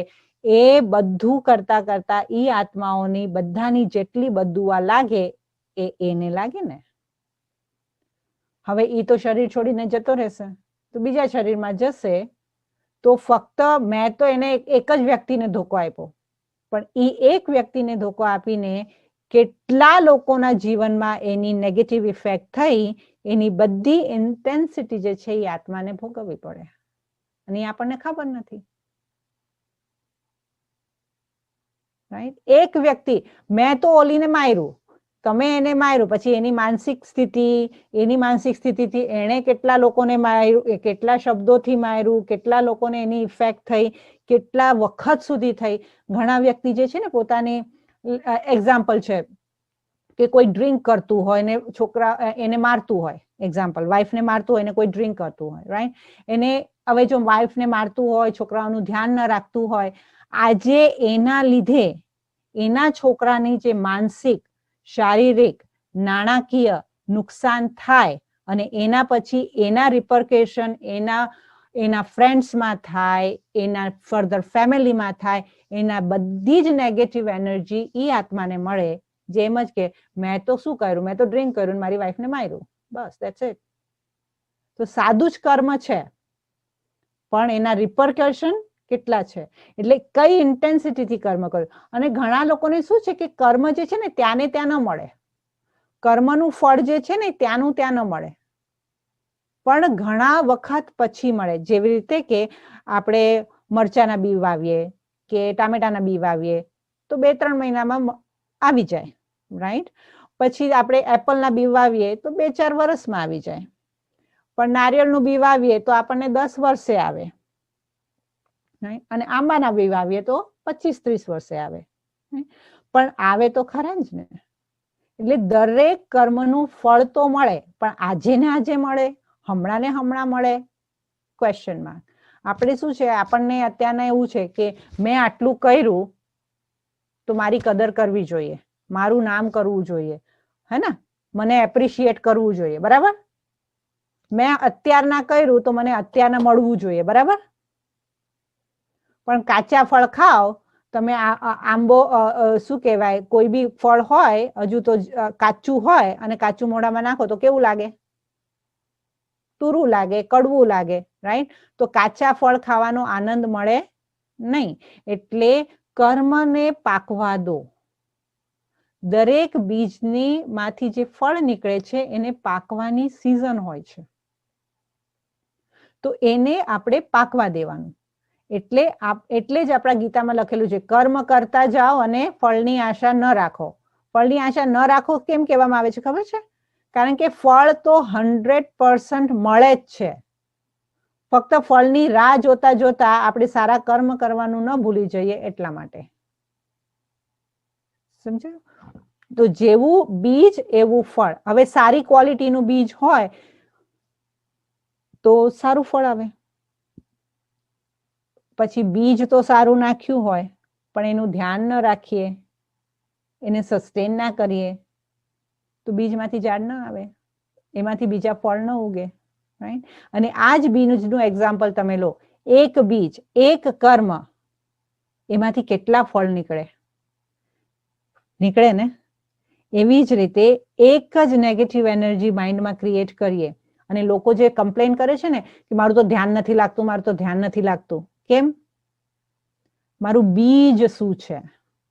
મારા સંકલ્પો શું છે? કયા સંકલ્પ કરું છું? કારણ કે જે તમે એમ કહો કે હું શાંત સ્વરૂપ આત્મા છું, તો તમે 10 વખત એક જ સંકલ્પ લઈને બેસો તો અને એના ઉપર જ તમે ફોકસ કરો તો તમને જરૂર નેગેટિવિટી માંથી બહાર આવશો. 3 મહિનાની વાત છે, 3 મહિના ટ્રાય કરો, રાઈટ? પણ એની માટે આપણે એ ઘડી ઘડી બીજને વાવવો પડે. એવી જ રીતે હવે કર્મોના પ્રકાર. હવે આપણે સમજીએ જે આપણે સૃષ્ટિ ચક્ર જોયું હતું. કર્મના આટાઘાટા આ 4 યુગમાં બન્યા કેવી રીતે? તો સૌથી પહેલા જે છે, આપણે જ્યારે મેં કહ્યું હતું કે સૌથી પહેલા આત્મા આવે ત્યારે કયા યુગમાં આવે? આત્મા ફ્રેશ પહેલા કયા યુગમાં આવે? સતયુગમાં આવે, રાઈટ? સતયુગમાં આવે. તો પણ સતયુગમાં જવા માટે પુરુષાર્થ ક્યારે કરવાનો? હમણાં કરવાનો, રાઈટ? સંગમ યુગ પર કરવાનો. તો સંગમ યુગમાં જે કર્મ કરવામાં આવે છે એના એક કર્મનું પદમ ગુણા ભાગ્ય બને છે. તમે અત્યારના જેટલા સેશન બેઠા એનું ભાગ્ય જે છે એ છે કે તમને સતયુગમાં એન્ટ્રી જરૂર મળશે. કારણ કે આમાં નાનામાં નાના કાર્ય, એટલે નાનું ફળ પણ નાનું બી પણ ખૂબ ફળ. જ્યારે આત્મા સોલ કોન્શિયસની સ્થિતિમાં પરમાત્માને યાદ કરે છે એ કર્મને કહેવાય શ્રેષ્ઠ ફળ, સુકર્મ. હું તમને એક્ઝામ્પલ આપું કે મેં જેમ તમને કીધું કે તમે સાદી રસોઈ પણ બનાવતા હો, રાઈટ? તો જ્યારે પણ ચમચો હલાવતા હો તો ચમચો તમે રાઉન્ડ કાં તો આમ હલાવો ને કાં તો રાઉન્ડ રાઉન્ડ હલાવો, રાઈટ? દાળમાં તો ચમચો ગોળ ગોળ હલાવો ને. તો ભલે તમે ચમચો હલાવો પણ તમે એમ કહો કે જો આ ચમચો જેમ આ ચક્ર ફર્યા રાખ્યું એવી રીતે મારા પણ 84 ચક્ર ફર્યા રાખ્યા. બનાવી તો દાળ જ ને, રાઈટ? દાળ જ બનાવી. એટલે પછી હું શાવર કરું છું તો તમે શાવરમાં ઉભા હો તો ત્યારે પરમાત્મા જે છે ઉપરથી મને ખૂબ જ સુંદર રીમઝીમ મારા ઉપર પ્રેમનો શાવર કરી રહ્યા છે અને મારી બધી ઇમ્પ્યોરિટી આ ડ્રેનેજમાં જઈ રહી છે, રાઈટ? કર્યું શું? કર્મ. કયું કર્મ? શાવર કરવાનું. પણ એને તમે કન્વર્ટ શેમાં કર્યું? શ્રેષ્ઠ કર્મમાં. કારણ કે એ કર્મ વખતે મારી સ્મૃતિ, મારી ઇન્ટેન્સિટી, મારી ભાવના કેવી હતી? દરેક કર્મમાં નાનામાં નાના કર્મની અંદર જ્યારે પરમાત્માની યાદ અને પરમાત્મા પ્રત્યેનો શ્રેષ્ઠ ભાવ હશે તો કર્મોના જે ખાતા જે છે, પુણ્યનું ખાતું જે છે એ જમા થતું જશે. તો આ જન્મ છે કે જેની અંદર માત્ર આપણે પુણ્યનું ખાતું જમા કરીએ છીએ આ જન્મમાં. ઓકે? પછી અને એ છે સંગમ યુગ, જેમાં આપણે પરમપિતા પરમાત્માને સૂક્ષ્મમાં સૂક્ષ્મ બીજને પરમાત્માની શક્તિથી ખૂબ જ માવજતથી પોતાની આત્માની શક્તિને વધારીએ છીએ, કેરફુલ રહીએ છીએ, કોન્શિયસ રહીએ છીએ અને શ્રેષ્ઠ કર્મ કરીએ છીએ. અને આને ગ્રાફમાં બતાવ્યું છે, રાઈટ? આપણે જ્યોમેટ્રીની જ્યોમેટ્રીમાં આપણે કહ્યું છે ને, બે રેખાની અંદર વચ્ચે 0 હોય અને રાઈટ હેન્ડ સાઈડ પર પ્લસ અને લેફ્ટ હેન્ડ સાઈડ પર માઇનસ, રાઈટ? તો એવી જ રીતે આપણે પુણ્યનું ખાતું કરતા જઈએ તો આપણા કમાઈ વધતી જાય. એક્ઝામ્પલ તમે એમ જ લઈ લો ને કે આપણે કમાઈ કરીએ છીએ, જ્યારે જવાન હોઈએ, જ્યારે બાહુબળ હોય ત્યારે બધા શું કરે? 18-25 વર્ષનો છોકરો થાય એટલે શું કે હવે તું કમા, રાઈટ? કારણ કે કમાવાની ઉંમર છે, રાઈટ? પછી ધીરે ધીરે કમાઈને 25-30 વર્ષ સુધી જમા કરે અને પ્રોવિડન્ટ ફંડ બનાવે. પહેલા ઇન્ડિયામાં પ્રોવિડન્ટ ફંડ છે, અહીંયા 401k છે, રાઈટ? પછી જમા કરતા જાય અને જ્યારે 60 વર્ષના થઈ જાય, 70 વર્ષના થઈ જાય, રિટાયરમેન્ટની ઉંમર થઈ જાય, પછી શું કરે? જે જમા કરેલું છે એ શું કરવાનું? ખાવાનું ચાલુ કરે, રાઈટ? તો જમા કર્યું, આખું સંગમ યુગમાં જે જમા કર્યું એનું ખાવાનું જે છે એ આપણે સારું કર્યું સતયુગમાં અને ત્રેતામાં. સતયુગ અને ત્રેતાની અંદર આપણે ખાવાનું ચાલુ કર્યું, એટલે જે ફળનું બીજ આપણે રોપેલું એ બીજ રોપીને હવે એ વૃક્ષ બની ગયું અને એ વૃક્ષ જે છે એ ફળોથી લદાઈ ગયું. એટલે જ ત્યારે આપણે ફક્ત શું કરીએ છીએ? ફળ તોડીએ છીએ, ખાઈએ છીએ, આનંદ લઈએ છીએ. ફળ તોડીએ છીએ, ખાઈએ છીએ, આનંદ લઈએ છીએ. બીજ રોપતા નથી.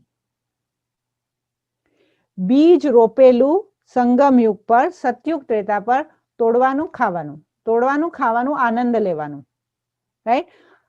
તોડવાનું પણ કામ કરીએ છીએ, ખાવાનું પણ કામ કરીએ છીએ, કર્મ તો કરીએ છીએ ને, અને એનાથી આપણને આનંદ મળે છે. એટલે we are enjoying the fruit. અને એ જે ફ્રૂટ એન્જોય કરવાના કર્મ હોય એને કહેવાય અકર્મ. સમજે? ફ્રૂટ તોડવાના, ખાવાના, સુખ લેવાના કર્મને કહેવાય અકર્મ. સતયુગ ત્રેતામાં એ જ કર્યું. અત્યારના વાયવું ઝાડ બની ગયું એટલે 401k એકદમ હવે 401k સોલિડ છે, 1 મિલિયન 2 મિલિયન ફટાફટ છે, બિલકુલ ફિકર નથી. વેકેશન કરો, ક્રુઝમાં ફરો. ને ઘણા લોકો છે, મેં તો એવું સાંભળ્યું છે, ઘણા સિનિયર સિટીઝન છે ને એ વર્ષો ને વર્ષો સુધી ક્રુઝમાં જ રહે. કારણ કે શું છે, ક્રુઝમાં રહે તો પછી જમવાનું એ ન બનાવવું પડે, સફાઈ એ ન કરવી પડે, કશું જ ના કરવું પડે. એટલે ઘણા એવા એક્ઝામ્પલ છે. એક માતાજી છે એ તો ઘણા વર્ષોથી ક્રુઝમાં જ રહે છે. એક ક્રુઝ ખતમ કરશે, બીજામાં જશે, ત્રીજામાં જશે. કેમ? પબ્લિક પણ બહુ હોય, એકલા નહીં રહેવાનું, રસોઈ નહીં બનાવવાની, સફાઈ નહીં કરવાની, કઈ નહીં કરવાની, પૈસા છે, જલસા કરો. એવી જ રીતે આપણે જલસા કર્યા. સતયુગ અને ત્રેતામાં શું કર્યું? જે બી કમાઈ કરેલી હતી એનું સુખ ભોગવ્યું, અને એ સુખ ભોગવવાને પણ કર્મ કહેવાય, પણ અકર્મ કહેવાય. પછી સતયુગ ત્રેતા પછી શું આવ્યું? દ્વાપર, રાઈટ? સતયુગ ત્રેતા પછી આવ્યું દ્વાપર. દ્વાપરની અંદર આપણે શું કર્યું કે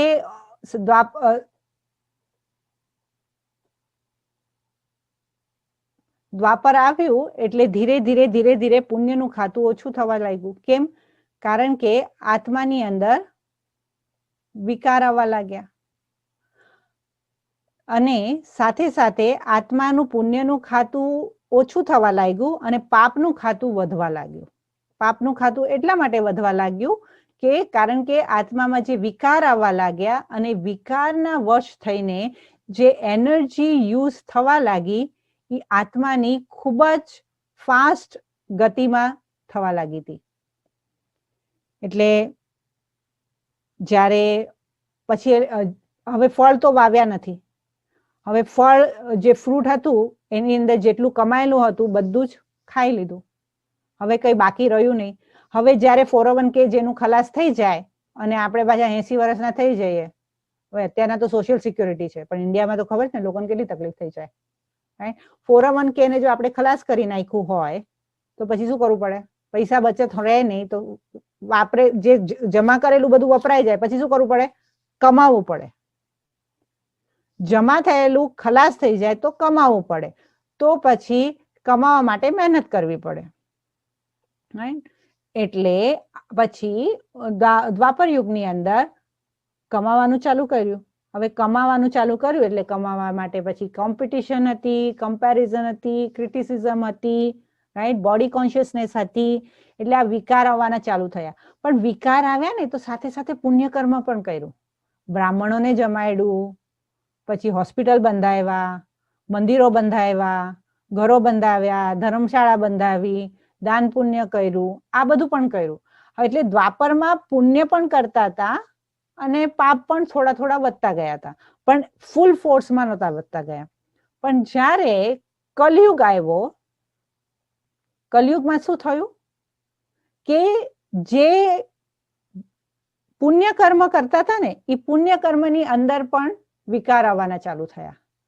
અને આમ વિકારોની જે પરાકાષ્ઠા છે એમાં પાપાચાર, ભ્રષ્ટાચાર, દુરાચાર, અત્યાચાર બધાની અતિ થવા લાગી. એની સાથે સાથે જે પુણ્ય કર્મ પણ કરતા હતા, આજે લોકો શું કરે છે કે બ્રાહ્મણને પણ, તમે બ્રાહ્મણને દક્ષિણા આપો છો, પણ બ્રાહ્મણને ખબર છે, બ્રાહ્મણ એમ કે છે કે ના, જ્યારે પૂજા પાઠ પણ કરાવે છે ને તેનું ફોકસ કે તમારા ઘરની અંદર શાંતિ થાય કે તમારું સુખ થઈ જાય એનું નથી હોતું. હું આ પતાવું અને પછી આગલા ઘરાક પાસે જાઉં, બરાબર, ફટાફટ બનાવું અને આગલા ઘરાક પાસે જાઉં. હવે તો શું છે, તમારે કયા પ્રકારની પૂજા જોઈએ છે? લેપટોપની પૂજા જોઈએ છે, ગ્રાફિક્સની જોઈએ છે, પછી ગ્રાફિક્સ સાથે તમને વિડીયોની જોઈએ છે. એટલે બધા પૂજાના તમારા જે છે ચાર્જીસ વધી જાય, રાઈટ.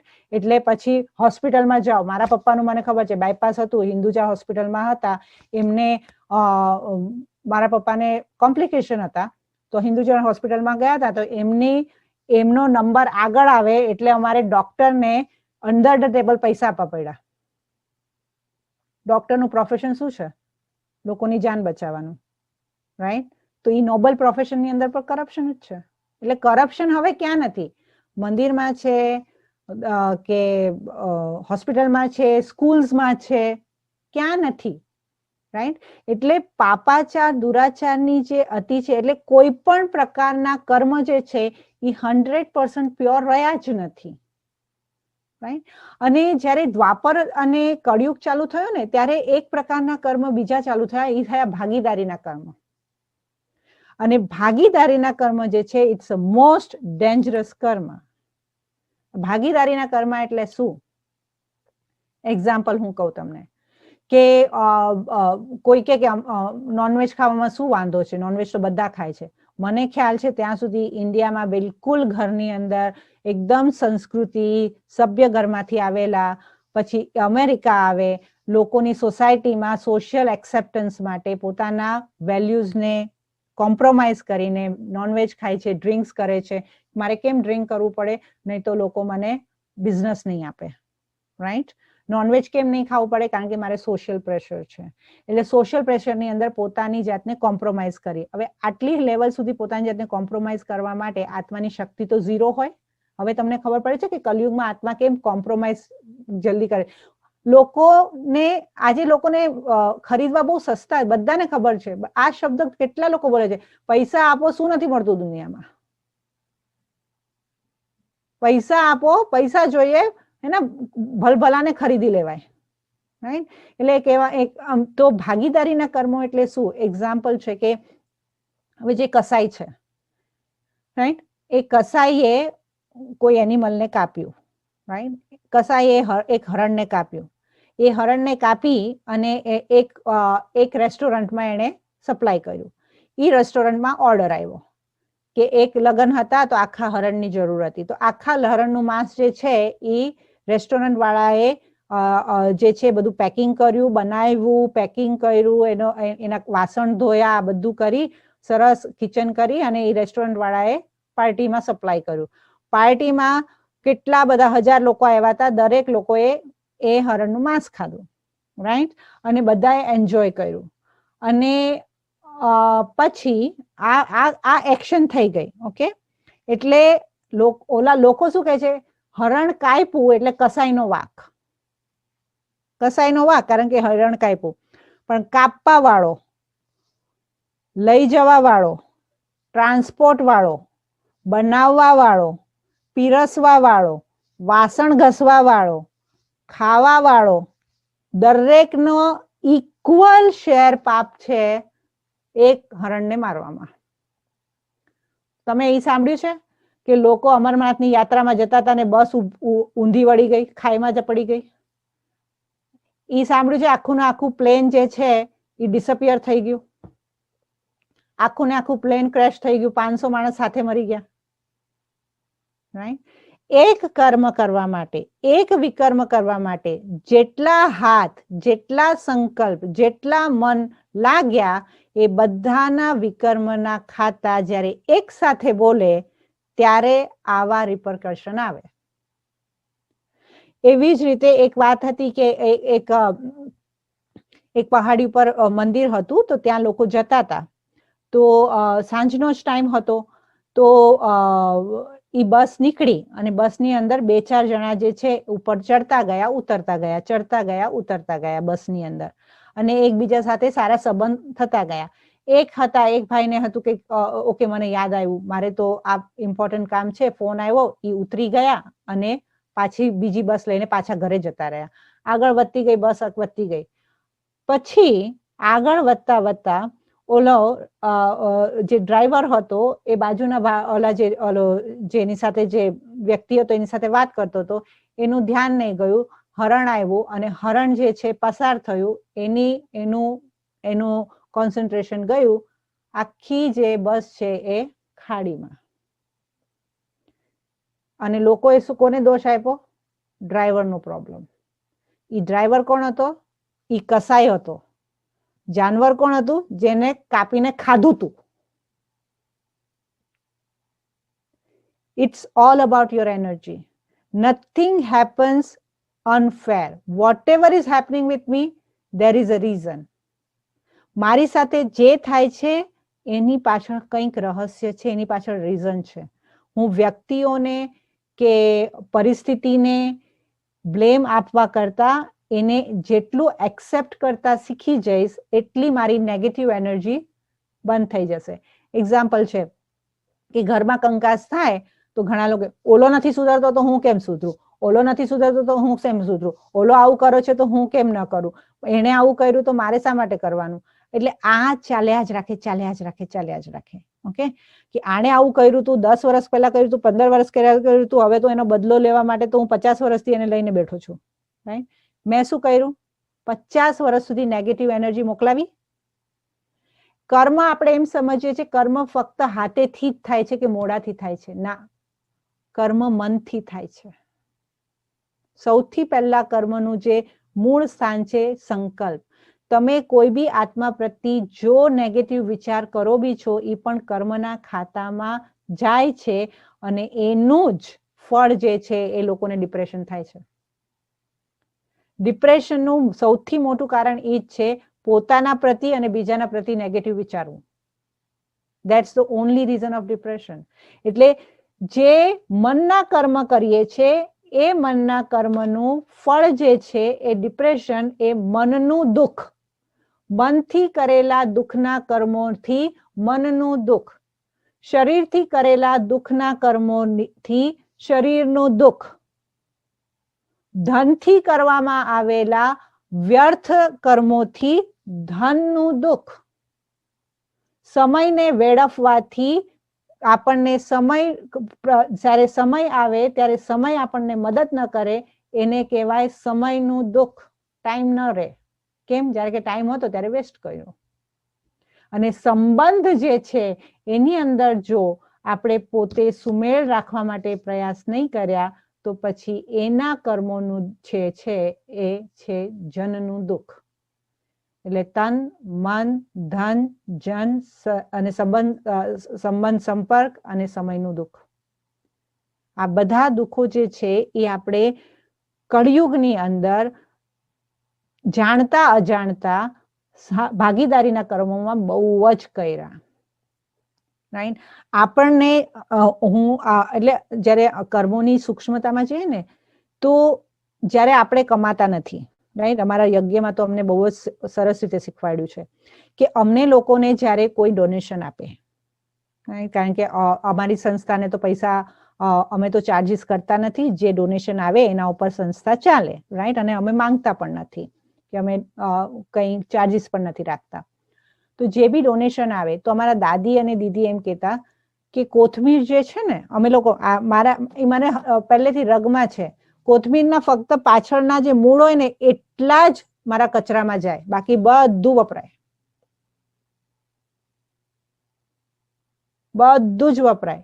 એક અમારા જે દાદી હતા અને મમ્મા હતા ને, તમે લોકો શાક સાફ કરી નાખ્યું હોય ને પછી એ આવે અને પછી કે આ જેણે પણ પોતાના કમાઈથી આપ્યું છે ને એને તમને કચરામાં નાખવાથી તમારા વિકર્મ બને. તમે જો એને કચરામાં નાખો તો તમારા ઉપર એનો બોજ ચડે. તમે રૂમ હોય, તમે આશ્રમમાં ગયા હો, રૂમમાં લાઈટ ચાલુ રાખીને જતા રહો, તો એ આશ્રમના અંદર જેણે ડોનેશન કર્યું, એને જે ભાવનાથી કર્યું, એનો મેં દુરુપયોગ કર્યો, મારા કર્મોના ખાતો બને. એટલે પરમાત્મા અર્થ પણ જે ધન આપવામાં આવ્યું છે, જેણે જે ભાવના માટે ધન આપ્યું છે, એ ધનનું પ્રોપર રીતે યુઝ થાય એમાં બ્રહ્માકુમારીની જે નિમિત્ત બહેનો છે એ ખૂબ જ ધ્યાન રાખે છે. કેમ? કારણ કે આપણે કર્મોના ખાતા ન બનાવાય. જે આત્માએ જે પ્રતિ મોકલાયું છે કોઈ પણ વસ્તુનો વ્યર્થ નહીં જવું જોઈએ. ઘરની અંદર ગાર્બેજમાં ઓછામાં ઓછી વસ્તુ જવી જોઈએ. ઘણા લોકોને આદત હોય એક તો ખાવાનું ઢેર બનાવશે પછી ફેંકશે, ઢેર બનાવશે પછી આ તો જૂનું થઈ ગયું, 2 દિવસ થઈ ગયું, ન ખવાય, ફેંકી દેવાનું. અહીંયા તો ભિખારી મળે નહીં, શું કરે પછી? ગાર્બેજમાં જાય. અને આજે હું તો અમેરિકામાં આટલું બધું ફૂડ ગાર્બેજમાં, લોકોને ખાવા નથી મળતું ને. કર્મો ન બંધાય. તમને ખબર છે એક રોટલી ખાઈએ છે એની માટે ખેડૂતને કેટલી મહેનત કરવી પડે છે જે આપણે ગાર્બેજમાં નાખીએ છીએ? કોઈ કોન્શિયસનેસ છે? કોઈ અવેરનેસ છે? તો હવે ગાર્બેજમાં રોટલી જતી હોય ને ત્યારે ધ્યાન રાખજો કે એની પાછળ ખેડૂતે કેટલો પસીનો કાઢ્યો છે અને એને તો કશું નથી મળ્યું, રાઈટ? બધું ખાધું તો સ્ટોર વાળાએ, અને આપણે એની મહેનતને કચરામાં નાખીએ છીએ. કયા કર્મો બાંધીએ છીએ? આને કહેવાય ભાગીદારીના કર્મો. એની મહેનત કરવા વાળા, એના ઘર વાળા, એના પસીનાના, ખૂન પસીનાની આપણે કેટલી ઇજ્જત આપી. એટલે સૂક્ષ્મમાં સૂક્ષ્મ પત્ની કમાતી ન હોય, પતિના કમાઈ પર જો પત્ની રહેતી હોય, હાઉસવાઈફ હોય, તો પતિની કમાઈને શ્રેષ્ઠ રીતે એનો ઉપયોગ કરવો, એને મિસયુઝ નહીં કરવી, એને વેસ્ટ નહીં કરવી, એ પત્નીની જિમ્મેવારી છે. એ એને મિસયુઝ કરશે તો પતિ તો આપતા ના નહીં પાડે, કે પત્ની હસબન્ડને આપતા ના નહીં પાડે, પણ એનું મિસયુઝ કરશે તો કર્મના બંધો તો બધા હશે ને. પછી ત્યાં જઈને લેણિયાત લેતા આવશે, પછી શું કરશે? બીજા જન્મમાં જશે ને પછી ઓલી કામ, પછી જો જે પતિનું ખાયા રાખ્યું હશે એની પછી જઈને કામવાળી બનશે ઘરમાં, રાઈટ? એટલે there is no way out. There is always you have to pay off whatever way. એટલે આ પરમાત્મા શું કહે છે કે એક છે ભોગનાથી કર્મોને ચૂકતું કરવું અને બીજું છે યોગથી કર્મોને ચૂકતું કરવું. તો યોગથી કર્મને ચૂકતું કરવામાં શું કહેવામાં આવે છે કે જ્યારે જે અમે તમને મેડિટેશન શીખવાડીએ છીએ ને, મેડિટેશનની અંદર શું થાય કે જ્યારે આત્મા પોતાની સૂક્ષ્મ સ્વરૂપમાં આત્મા પરમાત્માને એ જ સ્વરૂપમાં યાદ કરે ત્યારે પરમાત્માની શક્તિ જે છે, પરમાત્માનો શિવ બાબાનો જે શક્તિ છે, એનો પાવર જે છે, એ આપણા પાછલા કરેલા નેગેટિવ કર્મોને ભસ્મ કરી નાખે અને ઓછી મહેનતે આપણને વધારે જલ્દી રિઝલ્ટ મળે. એટલે હું તમને કહું છું કે તમે 6 મહિના ટ્રાય કરો. 6 મહિનાની અંદર તમને જેની માટે તમે બહુ જ મહેનત કરવી પડી છે ને, એ તમને એટલું સહજતાથી તમારામાં પરિવર્તન આવી જશે. પણ એની માટે એ ભગવાન બાપ એમ કે છે કે 24 કલાકમાંથી 23 કલાક આપના, 1 કલાક બાપનો. 23 કલાક તમે તમારી માટે વાપરો, પણ 1 કલાક તમારા બાપને આપો. તમારા બાપ તમારી જીવન બદલી નાખશે. એટલીસ્ટ 1 કલાક આપો, પરમાત્મા તમારું જીવન બદલી નાખશે. પણ એ 1 કલાક આપવા માટેની મારે અવેરનેસ હોવી જોઈએ what value it brings to my life. મારા જીવનમાં શું વેલ્યુ લાવી રહ્યું છે. જો એ રિયલાઇઝેશન હશે તો હું પરમાત્મા સાથે યોગ લગાવીશ. અને એ જ પરમાત્માએ કીધું છે કે બાળકો સતયુગમાં આવવા માટે તો ભૂલી જાઓ. ચલો એ સતયુગની તો વાત દૂરની વાત છે. તમે અત્યારના પણ રાજયોગ મેડિટેશનનો 6 મહિના અભ્યાસ કરશો ને તમારી લાઈફની અંદર 360 ડિગ્રી ચેન્જ આવશે. મને 6 મહિનામાં દેખાયો હતો એટલે હું તમને 6 મહિના કહું છું. હું એટલું ગુસ્સા કરવા વાળી છોકરી હતી ને હું એટલી દુખી રહેતી હતી ને એટલી કમ્પ્લેન કરવા વાળી છોકરી હતી. 6 મહિનાની અંદર લોકો વિચાર કરતા રહી ગયા કે આ એ જ છોકરી છે. મને 6 મહિના લાગ્યા એટલે હું તમને 6 મહિના કહું છું. ટોટલ 100% પોઝિટિવ ચેન્જ આવશે. અને અહીંયા આમાંથી કેટલા બધા છે જે 6 મહિનાથી બેઠા છે ને એ લોકોએ પોતાના જીવનમાં પરિવર્તન જોયું છે. 6 જ મહિના થયા છે અને જીવનમાં પરિવર્તન જોયું છે. એટલે એ શ્રેષ્ઠ કર્મ કરવાનો જે છે આ યુગ છે સંગમ યુગ, જ્યારે આત્મા પરમાત્મા સાથે યોગ લગાવે છે અને પોતાના જમાનું ખાતું પુણ્યનું ખાતું કરે છે. પણ એની સાથે સાથે પછી છે ને ઓલો કહેવાય ને પાત્રની અંદર પછી નીચે કાણું ન હોવું જોઈએ, રાઈટ? એટલે ભરતા જઈએ ને પછી કાણામાંથી નીકળતું જાય એવું નહીં. એટલે અહીંયા પરમાત્મા પાસેથી શક્તિ લઈ રહ્યા પણ સંસ્કાર એવા ને એવા, હે ને, કે ઝઘડો કરો કે કોઈને ખોટું લાગે એવું બોલો કે સમથિંગ લાઈક ધેટ, રાઈટ? તો એવા કર્મ આપણા ન થાય એની તકેદારી રાખવાની અને એની માટે રોજ સવારના પોઝિટિવ ફૂડ જે છે, જે બ્રહ્માકુમારીઝમાં રોજ અમે એને મુરલી કહીએ છીએ, એ સાંભળવાથી આત્માની અંદર એ શક્તિ આવે છે. કારણ કે આજે શું થયું છે, લોકોમાં સહન શક્તિ જ નથી. બધું સમજે છે પણ સહન શક્તિ છે નહીં, તો કેવી રીતે પરિવર્તન કરશે? મારે કોઈને કઈ ખોટું કેવું નથી પણ કહેવાય જાય છે. કેમ નથી કહેવાય જતું? એ હવે તમારો બુધવારનો સેશન છે.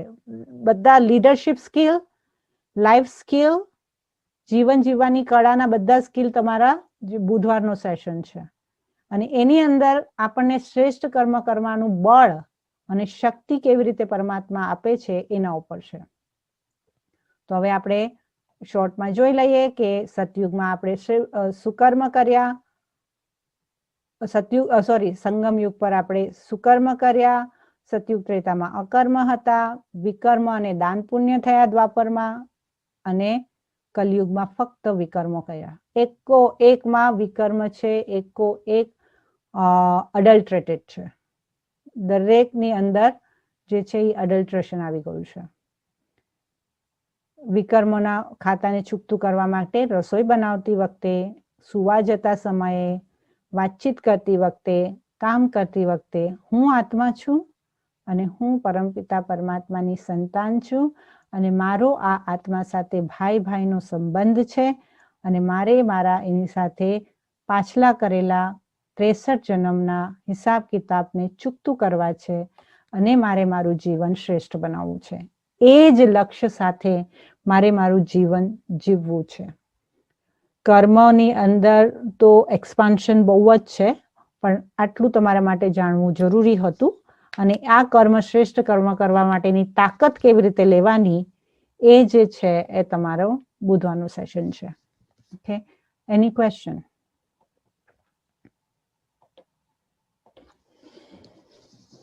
એની ક્વેશ્ચન્સ? યસ, આપણે જે કહ્યું ને કે મોક્ષ નથી અને મોક્ષમાંથી કોઈ કહેતું નથી કે હું જઈ આવ્યો કે વસ્તુ, એ મને એવું લાગ્યું કે કોઈએ કીધું નથી કે હું મોક્ષમાંથી આવ્યો. મેં સાંભળ્યું નથી કે આવી કે આવ્યો એવું કોઈએ કહ્યું મેં સાંભળ્યું નથી ક્યારે. એક્ઝેક્ટલી. એટલે હકીકતે જે જાય મોક્ષમાં એ પછી પાછું આવે જ નહીં એવું સાંભળ્યું છે. અને પછી ઈ જેને કીધું કે એ મોક્ષમાં ગયું છે, તો એ આત્માને ખબર કેવી રીતે કે મોક્ષ શું હોય? They don't know. અચ્છા. They don't know. How can you say something which you don't know? That's true. Yeah. અને જે બી આ જ્ઞાનની અંદર જે બી શેર કરવામાં આવે છે એ વાસ્તવિકતા જ છે, જે અત્યારના આપણે જોઈ રહ્યા છે. રાઈટ. એટલે જ્યારે હું પણ આ જ્ઞાનમાં આવી તો આ બધું મને વાસ્તવિકતા અને દેખાતું ગયું, કારણ કે જે પરમાત્માએ શબ્દો કીધા છે ને એને થતા થતા અમે લોકોએ જોયા છે. આજે 25 વર્ષમાં મેં તો જોયા છે. એમણે જે કહ્યું છે એ સાક્ષાત અમે જોયું છે કે આ થશે, આ થશે, આ થશે, અને 25 વર્ષમાં જ મેં ઘણું બધું જોયું છે. અને આઈ એમ સો ગ્લેડ કે આઈ didn't give up. I had faith. I am so glad કે હું 18 વર્ષની ઉંમરમાં પણ મને આની અંદર વિશ્વાસ હતો કે this is for better good and greater good. Faith is the biggest thing. And it's for greater good and positive, yes. અને તો જ તમે કરી શકો ને કે આની અંદર મારી આત્માની ઉન્નતિ છે. અને એમ નથી કે મેં વૈશાલીબેને કીધું ને મેં સાંભળી લીધું, એવું નથી કહેતી. તમે ચેક કરો ને, એને વિચારીને એની પ્રેક્ટિસ કરીને ચેક કરો કે મને એનાથી ફાયદો થાય છે. વર્તનમાં લાવવાનું, અમલમાં લાવવાનું. બરાબર. પણ અને એ પરમાત્મા એમ જ કહે છે કે તમે આ કરતા જાઓ, જે કહેવામાં આવે છે ને એને ફોલો કરો, બસ. વર્તનમાં એની મેળે આવશે, સંકલ્પોમાં એની મેળે આવશે, વિચારોમાં શુદ્ધિ એની મેળે આવશે. ફક્ત તમારે જે કહેવામાં આવ્યું છે ને એને ફોલો કરો, ધેટ્સ ઇટ. મને એક ક્વેશ્ચન છે વિશાલીબેન. હા બોલો ને. કે જેવી રીતે, ડોન્ટ ગેટ મી રોંગ, જેવી રીતે આપણે કહીએ છીએ કે મોક્ષ કોણે જોયો છે, તો એવી જ રીતે મુક્તિ પણ કોણે જોઈ છે? આપણને કેવી રીતે ખબર પડે કે મુક્તિ માટે આત્મા પરમાત્મા પાસે જાય છે? મુક્તિ માટે આત્મા પરમાત્મા પાસે, ટેલ યુ ઓનેસ્ટલી, હું જે પરમાત્માની સાથે જે મેં સંબંધ બાંધ્યો છે, મારા જીવનનું લક્ષ્ય મુક્તિ નથી. આઈ don't want mukti. I am happy. I just want to live in this life and I want to live a happy life, right? એટલે મુક્તિ માટે જ્યારે મને એ વસ્તુની નો ભેદ ખબર પડી ગઈ, એનો તફાવત ખબર પડી ગઈ, મુક્તિ એટલે સદાની માટે એક સાયલેન્ટ અવસ્થામાં, એક જસ્ટ સ્ટેબલ અવસ્થામાં રહેવું, બસ, ધેટ્સ ઇટ. પછી then what? So પણ જીવન મુક્તિ એટલે જીવન જીવતા છતાં એ જ સ્થિતિનો અનુભવ કરવો. અને આપણામાં સંસ્કાર ભરાયેલા છે, તો જો સંસ્કાર ભરાયેલા છે તો સંસ્કારને શ્રેષ્ઠ બનાવીને જો ઓપોર્ચ્યુનિટી હોય તો આ જીવનમાં રહીને પણ, આ શરીરમાં રહીને પણ હું સુખ શાંતિનું જીવન જીવવાનો પ્રયત્ન કેમ ન કરું? અને એ પ્રયત્ન કરવો એને જીવન મુક્તિ કહેવાય. મુક્તિમાં તો I am not guiding you for mukti. I am not telling you that આપણે મુક્તિમાં જવું જોઈએ, because I personally am not making effort for mukti. પણ મુક્ત અવસ્થા આપણને ખબર છે અને એટલે જ આપણે કંઈક ગોતીએ છીએ. આપણને મુક્ત થવું છે. આપણે હંમેશા કે મને આ બધામાંથી મુક્ત કરી દે ભગવાન, તું મને આમાંથી મુક્ત કરી દે. આ તો શબ્દ બોલ્યા છે ને, આમાંથી મુક્તિ મળે તો સારું. છોડાવ મુક્તિ. મુક્તિ એટલે મને I just don't want to be part of it, right? Yeah. So how do you know that there is something which is possible to be without part of it? Because there is mukti. Even જે નાસ્તિક લોકો પણ હોય છે ને, એ લોકોને જે કન્સેપ્ટને એ લોકો deny કરી રહ્યા છે, ઇવન ઇનડાયરેક્ટલી તો એ કન્સેપ્ટને એ લોકો માની રહ્યા છે કે આવો કોઈ કન્સેપ્ટ છે, પણ હું માનતો નથી. ભગવાન નામની કોઈ વસ્તુ છે જેને હું માનતો નથી, ત્યારે તો પોતાને નાસ્તિક કેવડાવી શકે. અધરવાઇઝ એ લોકોને નાસ્તિકનું ડેફિનેશન જ કેવી રીતે મળે? ભગવાન કન્સેપ્ટ જ ન હોય તો નાસ્તિક કન્સેપ્ટ કેવી રીતે આવે? You know what I mean? So મુક્તિ મને જોઈએ છે, તો મુક્તિ મને શેનાથી જોઈએ છે? આપણને શરીરથી મુક્તિ નથી જોઈતી, આપણને સંબંધોથી મુક્તિ નથી જોઈતી, આપણને સગાવાલાથી મુક્તિ નથી જોઈતી, પણ એની અંદર રહેલા આ આટાઘાટા જે છે ને, જેની અંદર દુઃખ છે, જેની અંદર પ્રોબ્લેમ્સ છે, જેની અંદર કોમ્પ્લિકેશન્સ છે, આપણને એનાથી મુક્તિ જોઈએ છે. આપણને માણસોથી મુક્તિ નથી જોઈતી, રાઈટ? તો મારો કહેવાનો ભાવ એ જ છે, મુક્તિ અને જીવન મુક્તિ જે બ્રહ્માકુમારીમાં જે પરમાત્માએ શીખવાડ્યું છે ને, પરમાત્મા એ જ કે છે, My kids, I know you. હું તમને ઓળખું છું. તમને શું જોઈએ છે એ મને ખબર છે. અને અત્યારના હું કહેતી ગઈ, તમે હા હા પાડતા જ ગયા. તમને તમારા ફ્રેન્ડ્સ થી પ્રોબ્લેમ નથી, ફ્રેન્ડ્સ ની બેડ હેબિટ્સ થી પ્રોબ્લેમ હશે, ફ્રેન્ડ થી પ્રોબ્લેમ નથી. તમને કોઈને વાઇફ થી પ્રોબ્લેમ નથી, વાઇફ ની બેડ હેબિટ્સ થી પ્રોબ્લેમ છે. આપણને વ્યક્તિથી પ્રોબ્લેમ નથી, એના સંસ્કારોથી પ્રોબ્લેમ છે. વર્તન. આપણને કોઈ વ્યક્તિથી પ્રોબ્લેમ નથી, એના કરેલા એના બિહેવિયરથી પ્રોબ્લેમ છે, એના બેડ હેબિટ્સથી પ્રોબ્લેમ છે, એના રિએક્શનથી પ્રોબ્લેમ છે, પણ આપણને વ્યક્તિથી પ્રોબ્લેમ નથી. નહીં તો પછી આપણે જંગલમાં જ રહેવું પડે ને, રાઈટ? પણ આપણને વ્યક્તિથી કઈ પ્રોબ્લેમ નથી. We love people. Why we love people? Because that's what we are. But we cannot handle જ્યારે લવ નું ટ્રાન્સફોર્મેશન કોઈ નેગેટિવ એનર્જીમાં થાય. Get it? તો મેડિટેશન શું કરે છે ખબર છે? It's there, but I am not part of it. ઈ છે, પણ એની અંદર હું ઘી નાખીને વધારતો તો નથી. એમાં ઘી નાખીને વધારવું એટલે પોતાના કર્મ બનાવવા. અને એમાં ઘી ઓલામાં હવન ચાલતો હોય, હવનમાં ઘી નાખ્યા રાખો ત્યાં સુધી આગ જલ્યા રાખશે. તમે ઘી નાખવાનું બંધ કરી દો, આગ બંધ. એટલે હું મારા સંબંધોની અંદર જે ઘી નાખું છું એની આગ નીકળે છે. હું ઘી નાખવાનું બંધ કર. You stop feeding that people's negativity. You get it. that soul, એ વ્યક્તિનો પાવર ખતમ થઈ જશે. આપણા સાથ સહયોગ વગર એ વ્યક્તિને આપણા ઉપર પાવર મળતો જ નથી. એ વ્યક્તિ જો આપણા ઉપર ભાવી થાય છે ને, એની અંદર આપણો સાથ સહયોગ છે. અને કર્મ આપણને એ જ શીખવાડે છે. જે સાથ સહયોગ આપો એ એમાં આપો જે લોકો સુખ આપતા હોય, જે ધનથી સુખ મળે, જે તનથી સુખ મળે, જે મનથી સુખ મળે. તો એમાં એનર્જી નાખો ને. શા માટે હવનમાં હાડકા નાખવાના? બરાબર? Yep. Now am I clear? Yes, true. Any other questions? No question? Okay.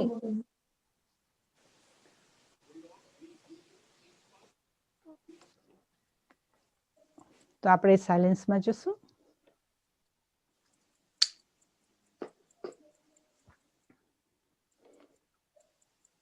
તમને લોકોને મારે પૂછવું તો તમને લોકોને બધાને સિસ્ટર શિવાનીનું ઓલું મળી ગયું છે, રાઈટ?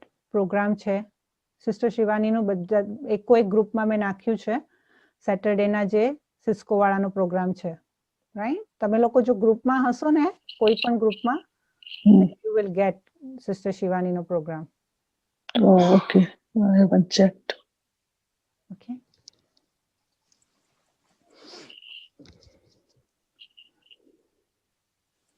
એક મિનિટ સાયલેન્સમાં જઈએ.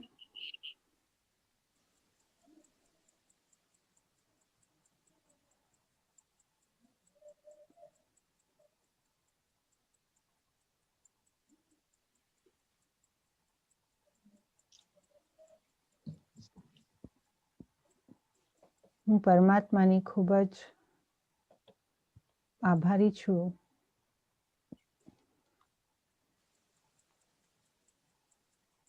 કે પરમાત્માને મને તક આપી, શિવ બાબાએ મને તક આપી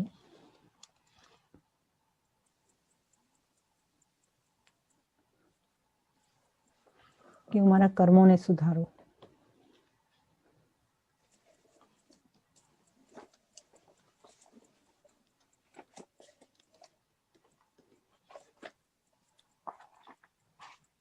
એવા કર્મ કરું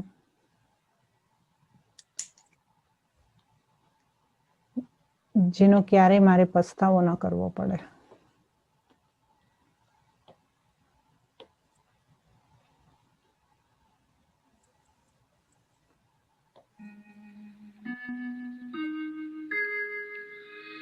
कर्म करो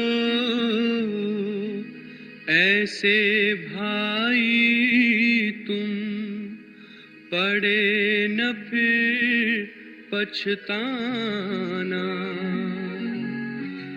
पड़े न न फिर पछताना।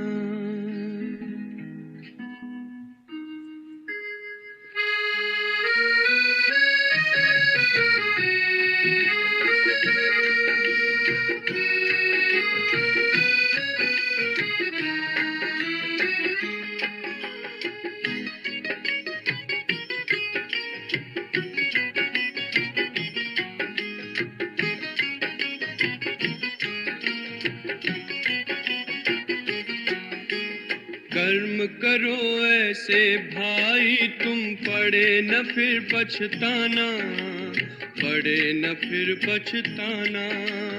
कर्म करो ऐसे भाई तुम पड़े न फिर पछताना, पड़े न फिर पछताना। एक दिन तो धर्मराज को पड़ेगा मुख दिखलाना, पड़ेगा मुख दिखलाना। एक दिन तो धर्मराज को पड़ेगा मुख दिखलाना, पड़ेगा मुख दिखलाना। कर्म करो ऐसे भाई तुम पड़े न फिर पछताना, पड़े न फिर पछताना। कर्म करो ऐसे कर्म करो, कर्म करो ऐसे कर्म करो।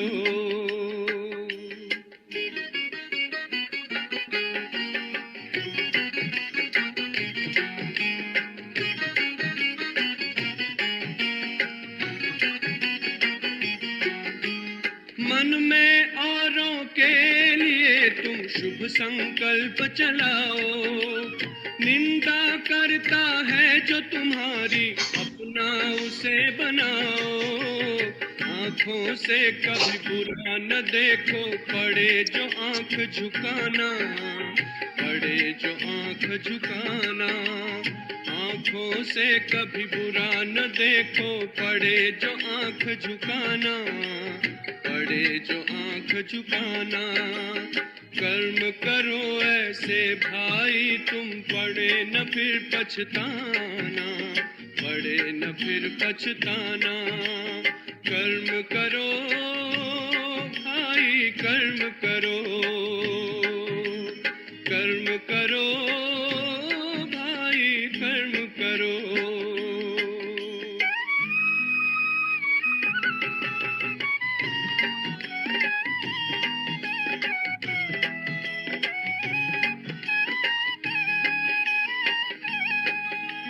मुख से औरों को दुख देने वाले बोल न बोलो, अपने मुख से ज्ञान रतन भंडारे अब तुम खोलो।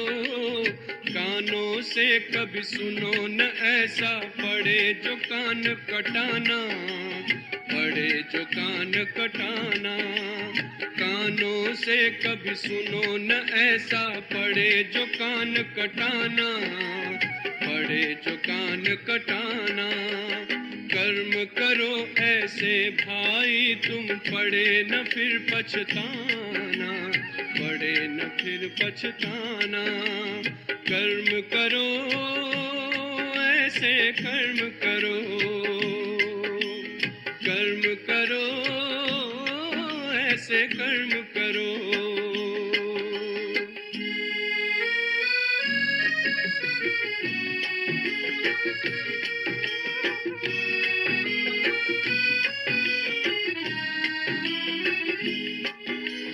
ऐसा जीवन हो जो हंसते हंसते घर को जाओ, धर्मराज के आगे तुम निर्भय होकर जाओ। ऐसा हो न खाता अपना, पड़े जो वहाँ पछताना, पड़े जो वहाँ पछताना। ऐसा हो न खाता अपना, पड़े जो वहाँ पछताना, पड़े जो वहाँ पछताना। कर्म करो ऐसे भाई तुम पड़े न फिर पछताना, पड़े न फिर पछताना। एक दिन तो धर्मराज को पड़ेगा मुख दिखलाना, पड़ेगा मुख दिखलाना। कर्म करो, ऐसे कर्म करो, कर्म करो,